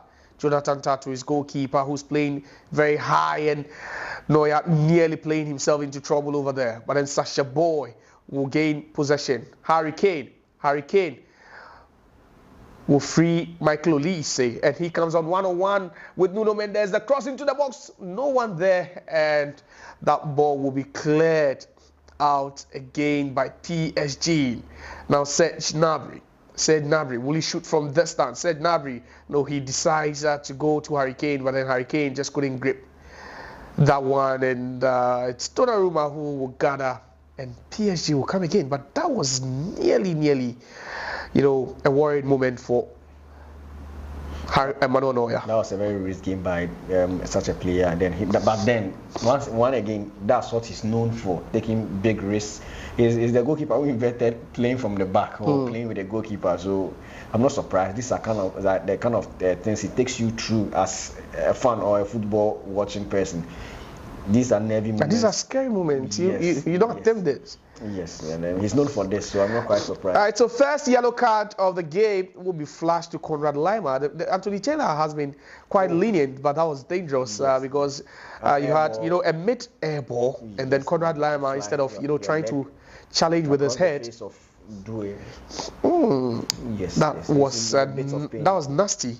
Yes. And Konrad Laimer should be very fortunate. He should count himself lucky that he's not being sent off. But then he misses the next match. That's if they're able to qualify. Bayern Munich are able to advance to the next round. That is the semi-final stage. The winner of this game comes up against the winner of Real Madrid against Borussia Dortmund. That should be an entertaining one. Yes, it's a repetition of the 2022 Champions League final. Yes, Bayern versus BVB. Real Madrid versus BVB. Yes, Real Madrid won with bits of ease. Was it easy? What did you say? Based on the scoreline, Borussia Dortmund were the better side. They fluffed their chances, and that allowed them. But PSG are ready, to effect some changes here. Disappointed if they take off Barcola because it's been that good. I think yes. So it's Ousmane Dembele who is ready to come on as their manager Luis Enrique, witnesses from the dugout Desiree seems fine. He's been attended to, but then it's the Ballon d'Or front runner here, and he is going to replace Bradley Barcola. You know, it's quite surprising for me because Barcola has been doing very well. We all know he's not an out-and-out. He's not even a striker. Yeah. But then anytime he gets on the ball, he does some magic with his quick feet, and then so taking him off, I didn't expect that. I think maybe Kvaratskhelia is a bit tired. He should have been off instead, but. Come on, the manager knows better than I do, so I'm the benefit of the doubt. Okay, all right. So Ousmane Dembele has been thrown onto the scene for the last 20 minutes. 70 minutes played. Anthony Taylor would whistle for play to resume here. It's PSG with the free kick inside their own half. Harry Kane has been quiet. Michael Olise has had his moment, nothing to show for. Serge Gnabry replaced the injured Jamal Musiala, and then Kingsley Coman doesn't stop running, but yet to assist or even score, despite the fact that he's had a couple of chances to make that happen. But it's PSG now to Desiree. His one-time pass would still find its intended target, Vitinha. Some piece of skill over there by Vitinha, and he just knows how to wriggle his way through danger. This chap is so lovely to watch. Nuno Mendes will also skip past Michael Olise, and he's bolting down the left-hand side, but his pass will ricochet off Sacha Boey, and that was a lovely, huge intervention by Harry Kane, and he's been fouled, and his fellow countryman, who is a centre referee, will whistle for a free kick to Bayern Munich, and neither of the PSG players and their head coach, that's Luis Enrique, would side with that one. Hurricane tackle. But that's Hurricane's tackle. That was a clean tackle by Hurricane. Just look at that. Proper defender's tackle. That was a clean tackle. Yes, You'd be expecting. Got the one, then cut off the guy.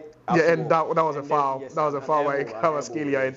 You'd imagine, you'd be asking, where are the Bayern Munich defenders? This is a world-class player. This is one of the best strikers. But is it the best? Is it the best striker in the last 5 years? Last 5 years, I'll say yes. To me, his work rate is up there. His goal scoring ability is up there. He's won a trophy also. Yeah. So what else? What else? What else? So people question what his goals amounted to during his time at Tottenham Hotspur, but now his goals actually fetched exactly. The only striker outnumbering him was certainly Lewandowski or Suarez those days. But then, as at currently, there's absolutely no striker. All right, so Harry Kane, per my pundit's view and statement, he believes that Harry Kane is the best striker in the world. If you agree with him, let me hear from you, because I'll be wailing and so excited to read your message here. It's still goalless, and Sacha Boey will just get it down for Bayern Munich. And it's now, Konrad Laimer, back to Konrad Laimer from Pavlovic. Konrad Laimer nearly freed his teammate there, and Serge Gnabry operating as a number 10 for Bayern Munich this afternoon. And it's Bayern Munich 2. You can count the number of touches this guy has had, but this could be trouble for Bayern Munich, and more trouble, and this should be the first goal, and no, just inches away. But you talk about Manuel Neuer playing himself into trouble, and that was trouble. See, just look at that. He tried to clear that one, but that came off the ties of Kvaratskhelia. Kvaratskhelia couldn't get at the end of that. It was Ousmane Dembele, and he did that at full stretch. I tried to hit that one low, and that crawled and missed the target by inches. He better stop gambling at this particular moment. He should stop that. Quite a number of heartbreaks for Bayern Munich fans, I guess. Stop playing with the heart of the Bayern Munich fans. Come on, play it very simple. So an advice to Manuel Neuer, he's nearly been caught off guard twice in this game, and he's very fortunate that PSG, hasn't punished him, for taking too much risk.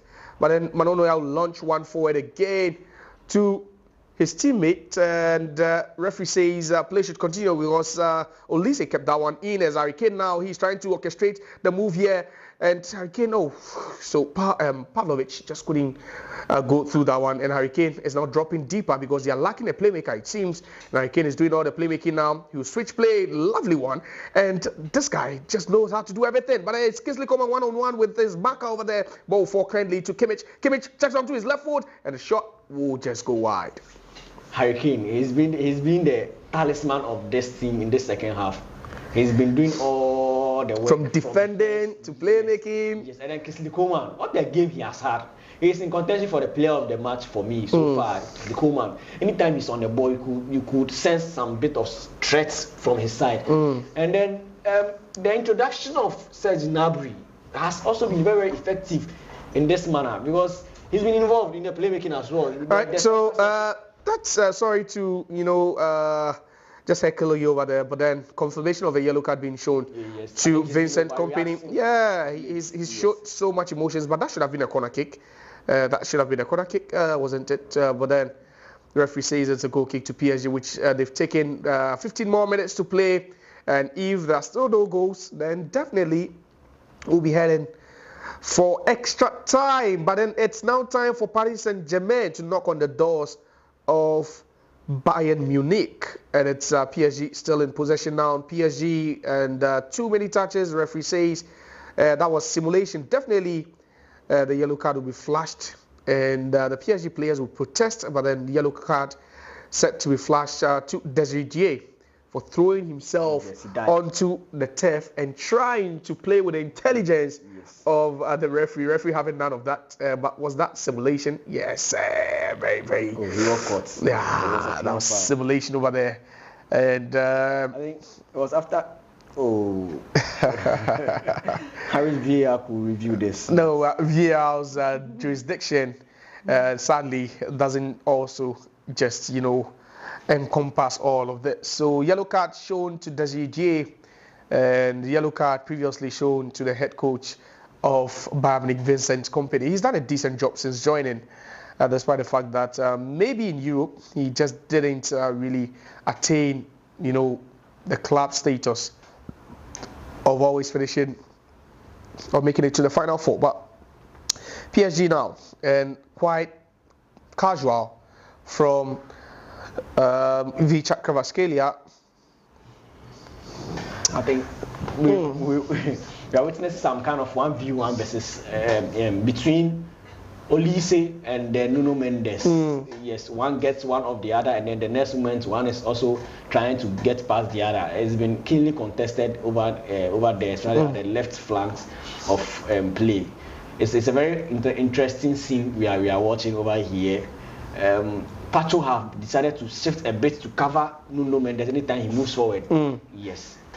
Interesting. So it's now Vichak Kvaratskhelia attacking. Is it 4v3 there? Or 3v4 if I should put it. Harry Kane now has a chance to make something work. Harry Kane loses possession badly, but it's a dangerous one because PSG would attack again. This could be dangerous, and a cut back over there onto the foot of Desiree. He'll shoot, and that is the opener for Paris Saint-Germain. Who else but the 19-year-old French international Desiree, who was shown a yellow card for simulation a couple of minutes ago, and he strikes for Paris Saint-Germain, and the UEFA Champions League winners are in a comfortable lead now. But then Harry Kane will be feeling guilty for giving away that ball. Should have just laid a pass in front. What was he thinking? Why did he come back? You see, clean goal, very clean goal. So Desiree, he just caught Manuel Neuer wrong-footed. Manuel Neuer stuck to his grounds over there. There was nothing he could have done over there. And this is some good goal scored by the teenager, the French teenager over there. And PSG would be smiling at this point. All the hard work and everything pays off. But you would understand why this chap is keeping Bradley Barcola on the bench, and Harry Kane's face says it all, that he should have just gone for the easier option other than trying to, over elaborate. But then two substitutions to be effected by Paris Saint-Germain. Desiree, after scoring, he's been taken off by his head coach. And regardless, even if the goal hadn't come, definitely he would have been subbed off. And he'll be replaced by Zaire Emery, another young star. who you would always enjoy to watch. And then also Lucas Hernandez would also be joining the scene.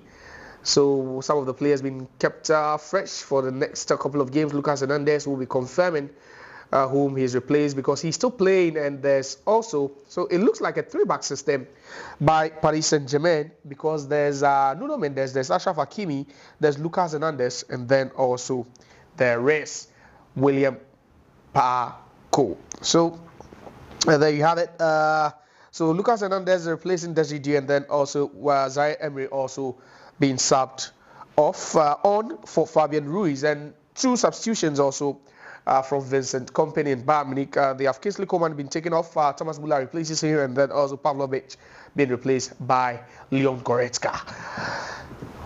What should we expect in the last 10 minutes, Courage? It's an attacking substitution by Bayern Munich, bringing on Müller in place of Kingsley Coman. Yes, it's a like-for-like substitution, meaning they are going more central than the wing play. And then also taking off, on the other hand, taking off Desiree and then bringing on Lucas Hernandez and then Emma Emery, meaning he wants to take possession of the midfield, wants to pack the midfield. Yes, he wants to have more control over the midfield. So it's game management against straightforward play. All right, so since the introduction of Lucas Hernandez and no PSG defender being served up, it means that PSG have opted to set up with a 3-back system for the remaining 9 minutes or so in the game. But it's now Bayern Munich. Harry Kane couldn't get at the end of that one. Ball falls back to Harry Kane again. Referee whistles for an infringement, and Bayern Munich will earn themselves a chance to at least try something. Because they have won a free kick in a very, very promising position. And definitely the referee might want to, have a word or two with some of the players. But it's Leon Goretzka. He just came on not long ago. This looks like his first real action, and he was caught there. And is it the red card? Yes, the red card has been shown. And PSG would have to play the remainder of the game with 10 men because the red card has been flashed. And we'll be confirming who has received the red card here, because interestingly that was a dangerous tackle, and that was the dangerous tackle, and that you think was a red card.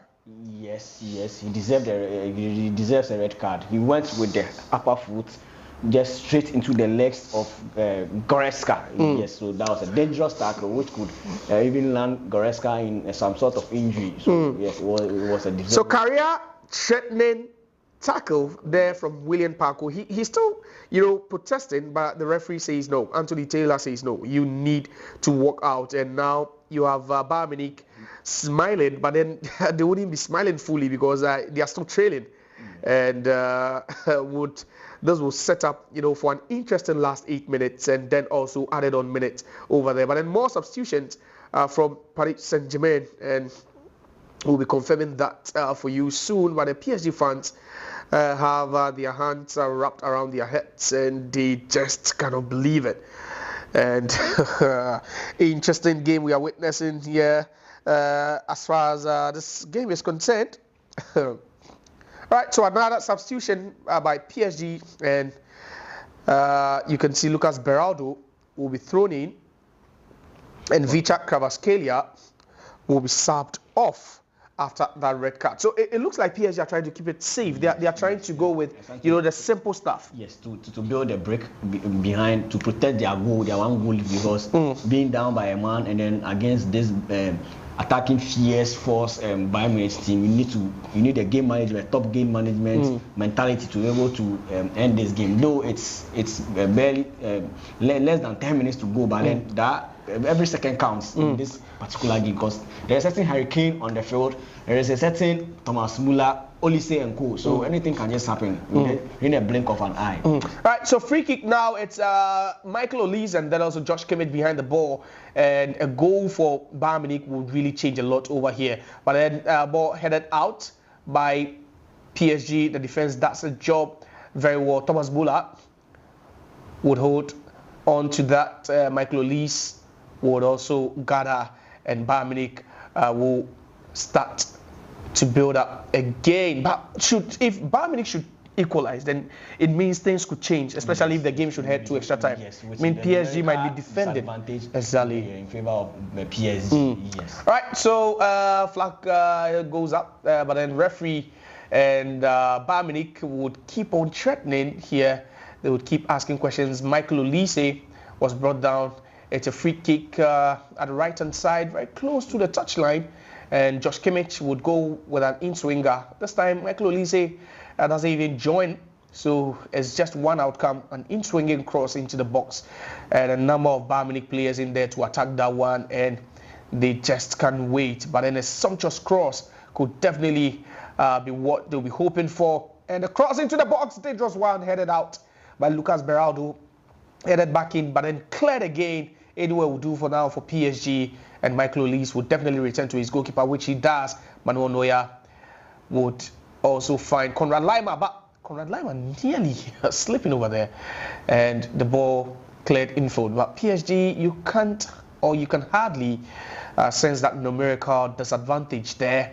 Manuel Neuer would, Thomas Müller would love to close in. And PSG, good skill over there, but then nothing productive there. But PSG again, and an 4-0 from Achraf Hakimi. Now, after the red card, Courage, what are you witnessing? Has the setup from PSG changed? Has anything changed? They're still sticking with their formation, playing 3 back, and then throwing some quite numerous of men inside the other half. You could see it's now 4-4-1 sort of information. Yes, if they are defending, they are defending in 4, but then if they are on attack, they are only 3. So yes, it means they are still sticking with their information. They are not bothered at all by the red card. And then the earlier Bayern Munich reacts, the better, because getting to the end of the match, if we are not able to score in 30 minutes, meaning frustration sets in, and then we are almost giving up. All right, so it's Michael Olise one-on-one with Lucas Hernandez. Lucas does well to allow him, but then this should be the equalizer, and that is the equalizer, and it's England striker, but the flag goes up again, and celebrations for the second time in this game for Bayern Munich will be halted, and it's not funny for them. The fans are asking questions, and how unlucky can they get? Oh, but I don't feel this was an offside, though. No, okay, so. Oh, again, my oh my, Harry Kane, he buried that, and he went for the celebration again. He didn't go for the knee slide, he just kissed his ring finger, and sadly would have to take all that back again. But Rafael Guerreiro would also join the action for Bayern Munich. They are chasing the game here, they are 1 down, and it's he replaces Sacha Boey. So Sacha Boey was a substitute. He came on and he's been taken off. It tells you desperate moments for Bayern Munich. I was anticipating Guerreiro's appearance before Boey, because Guerreiro is an out and out left back. Left back. So why did you bring in a right back to fill the place of a left back instead of bringing on? Yes. So I think this was the initial suggestion you're supposed to make. Yes. And then Guerreiro has a very sweet crossing, so maybe you could utilize that to Hurricanes' advantage. All right, so Guerreiro, he is a European Championship winner with Portugal in 2016. He has been one of the best left backs. He also plays as a number 8 and also sometimes as a number 10. He formerly played for Borussia Dortmund, and now he is with Bayern Munich as they look to at least get an equalizer in this game. A lovely pass onto over the top of the PSG defense. Harry Kane, Thomas Müller trying to find Harry Kane with a cross, but that wouldn't go through Michael Olise. Now he has Lucas Hernandez policing him. Michael Olise trying to shake and bake over there, wouldn't work. Jonathan Tah over there, the cross again, and this time the PSG defense does the job, but then Bayern Munich will win possession again, and another awful long ball as the clock winds down and frustration sets in. When the player is not technically gifted, you see, these defenders are more like just physical. Bulky. Yes, you see, but then technique-wise, they are very, very down. So it takes a lot of energy or effort to be able to kick that ball directly. But to be a player like Marquinhos, it would have been easy. This distribution would have been very easy to pick up a player. All right, so it's all gloomy at the supporters end, the Bayern Munich supporters end, it doesn't look it looks very, very gloomy and quiet, melancholic over there, because they are down and they have about just a minute plus added on time to respond. But now it's Dayo Upamecano who goes to his goalkeeper. His goalkeeper would also just play one to Rafa Guerreiro, and Rafael Guerreiro, the substitute, he just substituted Sacha Boey. Rafael Guerreiro will manage to get that one under his grip, and then to Michael Olise, and it's a bit more physical by PSG. They are not relenting here, but then is Bayern Munich on the ascendancy now with Josh Kimmich. Now Rafael Guerreiro to Harry Kane, to Michael Olise, and this lovely cross will really do for them. But then Michael Olise, and that was a hospital pass.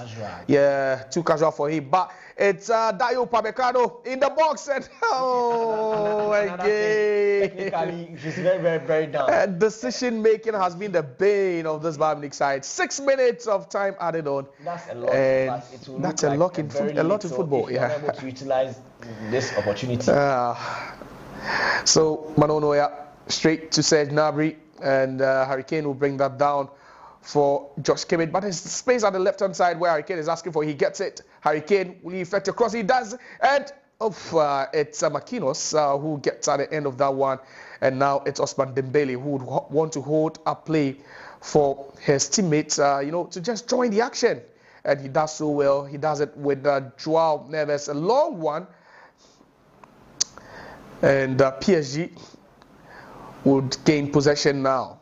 It's Emery and PSG. It tells you the quality of this PSG side, even with the man down, how they are trying to just manage the game with a numerical disadvantage. Their goalkeeper will also join the action now.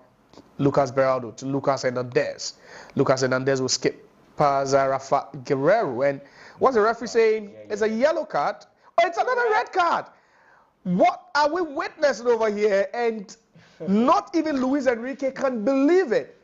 He used his shoulder against his face. So the referee, Anthony Taylor, is signaling that it looks like, Lucas Hernandez might have elbowed, and that was an elbow. Oh, yes, and including his leg as well. See, he didn't just elbow him, he used his leg. Oh, that is nasty. And if this game should travel to extra time, would really have an interesting game, and it could be a flurry of goals.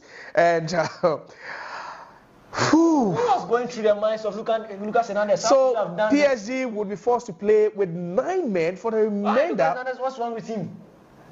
So to make things worse, or to make matters worse for PSG, they've already had a man sent off, and interesting game here. Fair card. Right decision. So 2 red cards shown to PSG with about 4 minutes of added on time left to play. And it's Anthony Taylor who would ensure that Lucas Hernandez, who was a substitute in the game, would walk off. He's still trying to protest, trying to tell the referee that, there was no malice in that. But then the referee is having none of that, and PSG fans will cower and hope that they can hold on until, the end of the game. So Lucas Hernandez, he's playing against his former side though, but you'd be wondering why he would, put up such an act against his former side. And the more they delay, and it looks like the head coach is also, trying to signal that, the more you delay, then the more I add up onto the remaining time. So another advantage to Bayern Munich, they have a free kick against 9-man PSG. Let's see what happens. Josh Kimmich to effect that one. So 6 minutes of added on time, 3 played already, but obviously there'll be more to be played. Michael Olise with the ball now. He would walk into the box. He crosses. Oh, that's a feeble cross. Michael Olise will get at the end of that one again. He recovers. Josh Kimmich is asking for it at the right-hand side of attack. He will definitely go back to Josh Kimmich, which he does. Now Kimmich has the chance. He has space to infect this one. And the ball is cleared again. And Lucas Beraldo with the clearance. And the tempo of the game is building up. Yes, it's beginning to build up. Beraldo, since coming on, has been very solid at the back. He's been able to clear all these 50-50 balls and then win all those area duels. And then I think he's doing his job since coming on. He's covered very, very well for Pacho, who got red carded in the game. Right, so Michael Olise to effect the corner kick. He's the one to do that. And the referee keeps signaling the PSG players, telling them, see, the more you waste time, the more you add up to it. So taking someone to head over there. Oh, the header of Harry Kane. And that's a Harry Kane, though. But then it's Pavlovic will just go over the bar, and that was a header from Leon Goretzka. He should have kept it very low or tried to flick it up for another player to niche in, but then he went for the glory himself, and then he was way over the bar. But some antics over there, some time wasting antics by the PSG players, which you would expect though. But then we have 1 minute and 30 more seconds to play. I'm very sure we go beyond that. Okay, so that's per the time that's been wasted over there. But then PSG are also not keeping with the low block. They would rather want to press very, very high. You can see the position of Ousmane Dembele, who finds himself in the Bayern Munich half. But then PSG would still have more defending to do. A long one, but then headed out and cleared out, and PSG can double their lead, and this would be game over if in fact he scores, and it's Ousmane Dembele off the woodwork, and that should have been game over.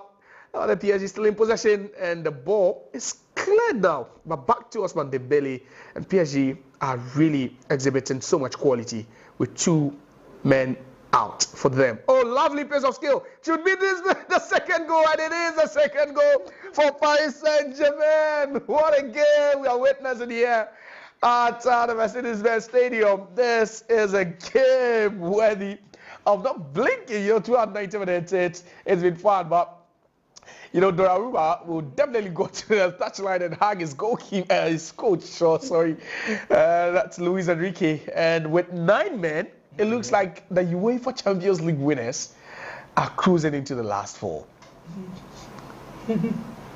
Oh, the celebration! So he scores, but that was a good job done over there. That was lovely from Ashraf. Lovely. Just look at that. He just moves, goes past about 3 players, squares it to Ousmane Dembele, and Dembele would only bury that way beyond Manuel Neuer.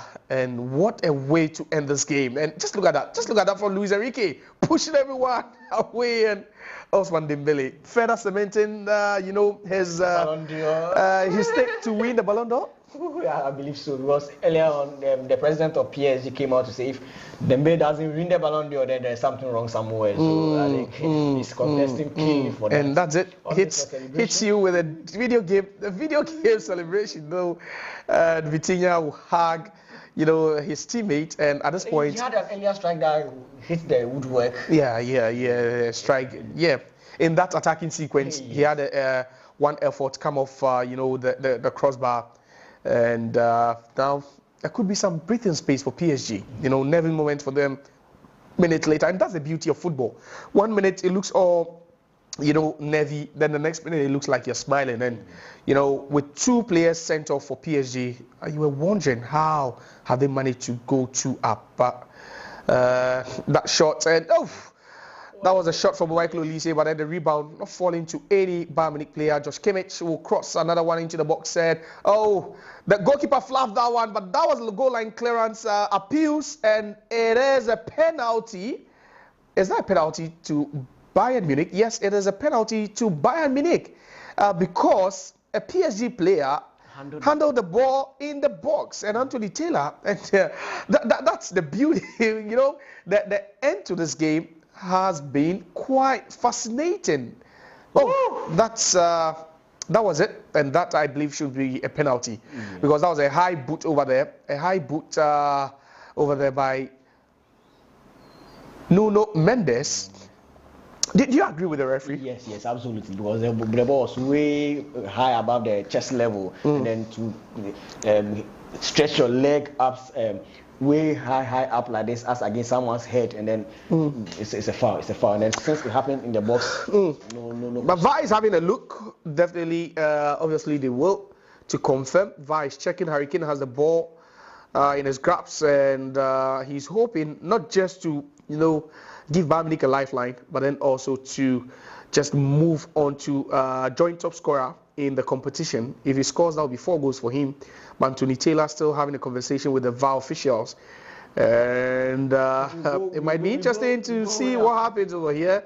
But the referee is going to have a look. And think this will still stand? I'm convinced it's a clear penalty because it was way high.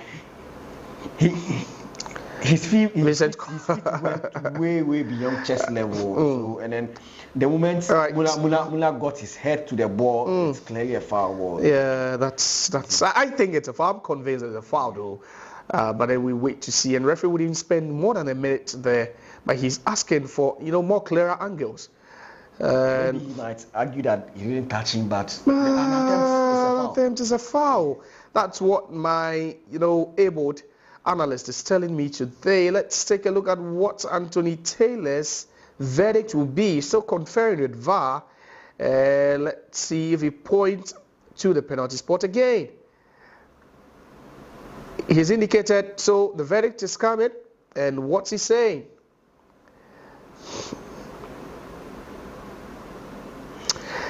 I'm not sure about this. Perry. But does this even change anything about the game? So no penalty. Oh, penalty cancelled. Oh, penalty. But that was a high boot. Yes, very, very high boot. Perry's demeanor, I'm not sure he'll take this. We saw Conrad Lima, receive a yellow card for a similar situation, yes. Not even in the box. Yes. So and the VAR varied. Like, I don't know. I don't want to talk about this. Okay, so after 6 minutes was, initially projected. We've now played 10 minutes. But then let's look at that. Oh, that, I think, should have been a penalty. But then the reaction from Luis Enrique. And referee will be ending the game any moment from now. And yes, and the final whistle goes in what has been a game full of drama, full of talking points, and PSG have managed to seal a victory here. At some point, you were thinking that they might concede, but they've shown supremacy, they've shown quality, and Ousmane Dembele rounded off the scoring for them after Desiree Dié scored with 10 minutes left on the clock in regulation time. Harry Kane thought he had a chance, to just pull one back for Bayern Munich, at least give them a lifeline, and then also move him, joint top scorer in the competition. But unfortunately, VAR had to overturn that one, and PSG are walking, smiling into the last one of the tournament after winning 2-0 against Bayern Munich. Okay, so it was well expected from me. My point, I made it earlier that on paper and everything, it was indicating that PSG will sail through, but I didn't expect this much of a drama approaching the end of the game. We started with little steps, all teams studying each other. Then eventually in the first half, it was 50-50. Second half, Bayern Munich came on top a bit, and then it turned to the other way where PSG became very dominant. They wanted to get their first goal. We thought they would Bayern would equalize for a better competitive match, but then it happens that they were red carded twice, and then they still had went all the way to bury it in the 9 minutes of the match. Yes, making it 2-0, which was almost impossible for Bayern to overturn that scoreline or to even try, and then he raised that scoreline for a draw. They had a penalty that got cancelled by the referee in the 9 minutes as well. So it's a well-deserved match, and it goes up to tell the quality or the squad depth that PSG possesses in this particular tournament. See, they've made about 5 changes, and all the players that came on are equally good as the players that got substituted. That means this team is blessed with so much quality and then variety. They have all the players to match up with every particular team. And then if you're able to beat Bayern Munich with 2-0, with 9 men, 2 men down, see, 2 men disadvantage, means it tells a lot about the squad you have and then how quality your team is. Better luck next time to Bayern Munich, but then PSG, we see what they can do going forward. Either they're going to meet Real Madrid or Bayern Munich. That will also be a very big task ahead of them. All right, so Mia San Mia, and that's Thomas Müller bidding farewell. So that was in fact his last game for Bayern Munich after staying at the club for over 15 years. But Desiree Dié, he struck for PSG with an expertly taken goal from behind the 18-yard box. And then also we saw Ousmane Dembele round off the scoring for PSG. Bayern Munich out of the FIFA Club World Cup, and PSG are aiming to become the first team ever in the history of football to win 5 trophies in a single season. That's if they should go on and win this tournament. But do you fancy them going all the way to the finals? Absolutely, yes. Yes, they're capable of beating every single team. Even Real Madrid? Oh, no, brush them aside. I'm sure if they meet. So first red card went to William Paco. He's definitely going to miss the next game. So is Lucas Hernandez, but then it was flashed over there. He never saw it coming from his blind side. That was a very, very silly foul. Like, very, very unnecessary. Was that the player was nowhere close to the ball. So what did he do that for? Okay, so full time here.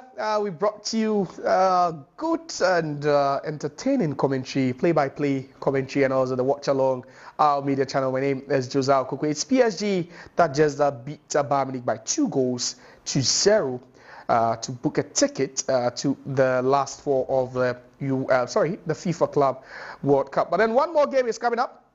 It is a big game. It is Borussia Dortmund also taking on Real Madrid, a repetition of the 2024 UEFA Champions League finale. But then, thanks so much, Courage, for your time. And to you out there who are live on TikTok, you need to follow, you need to subscribe, you need to share.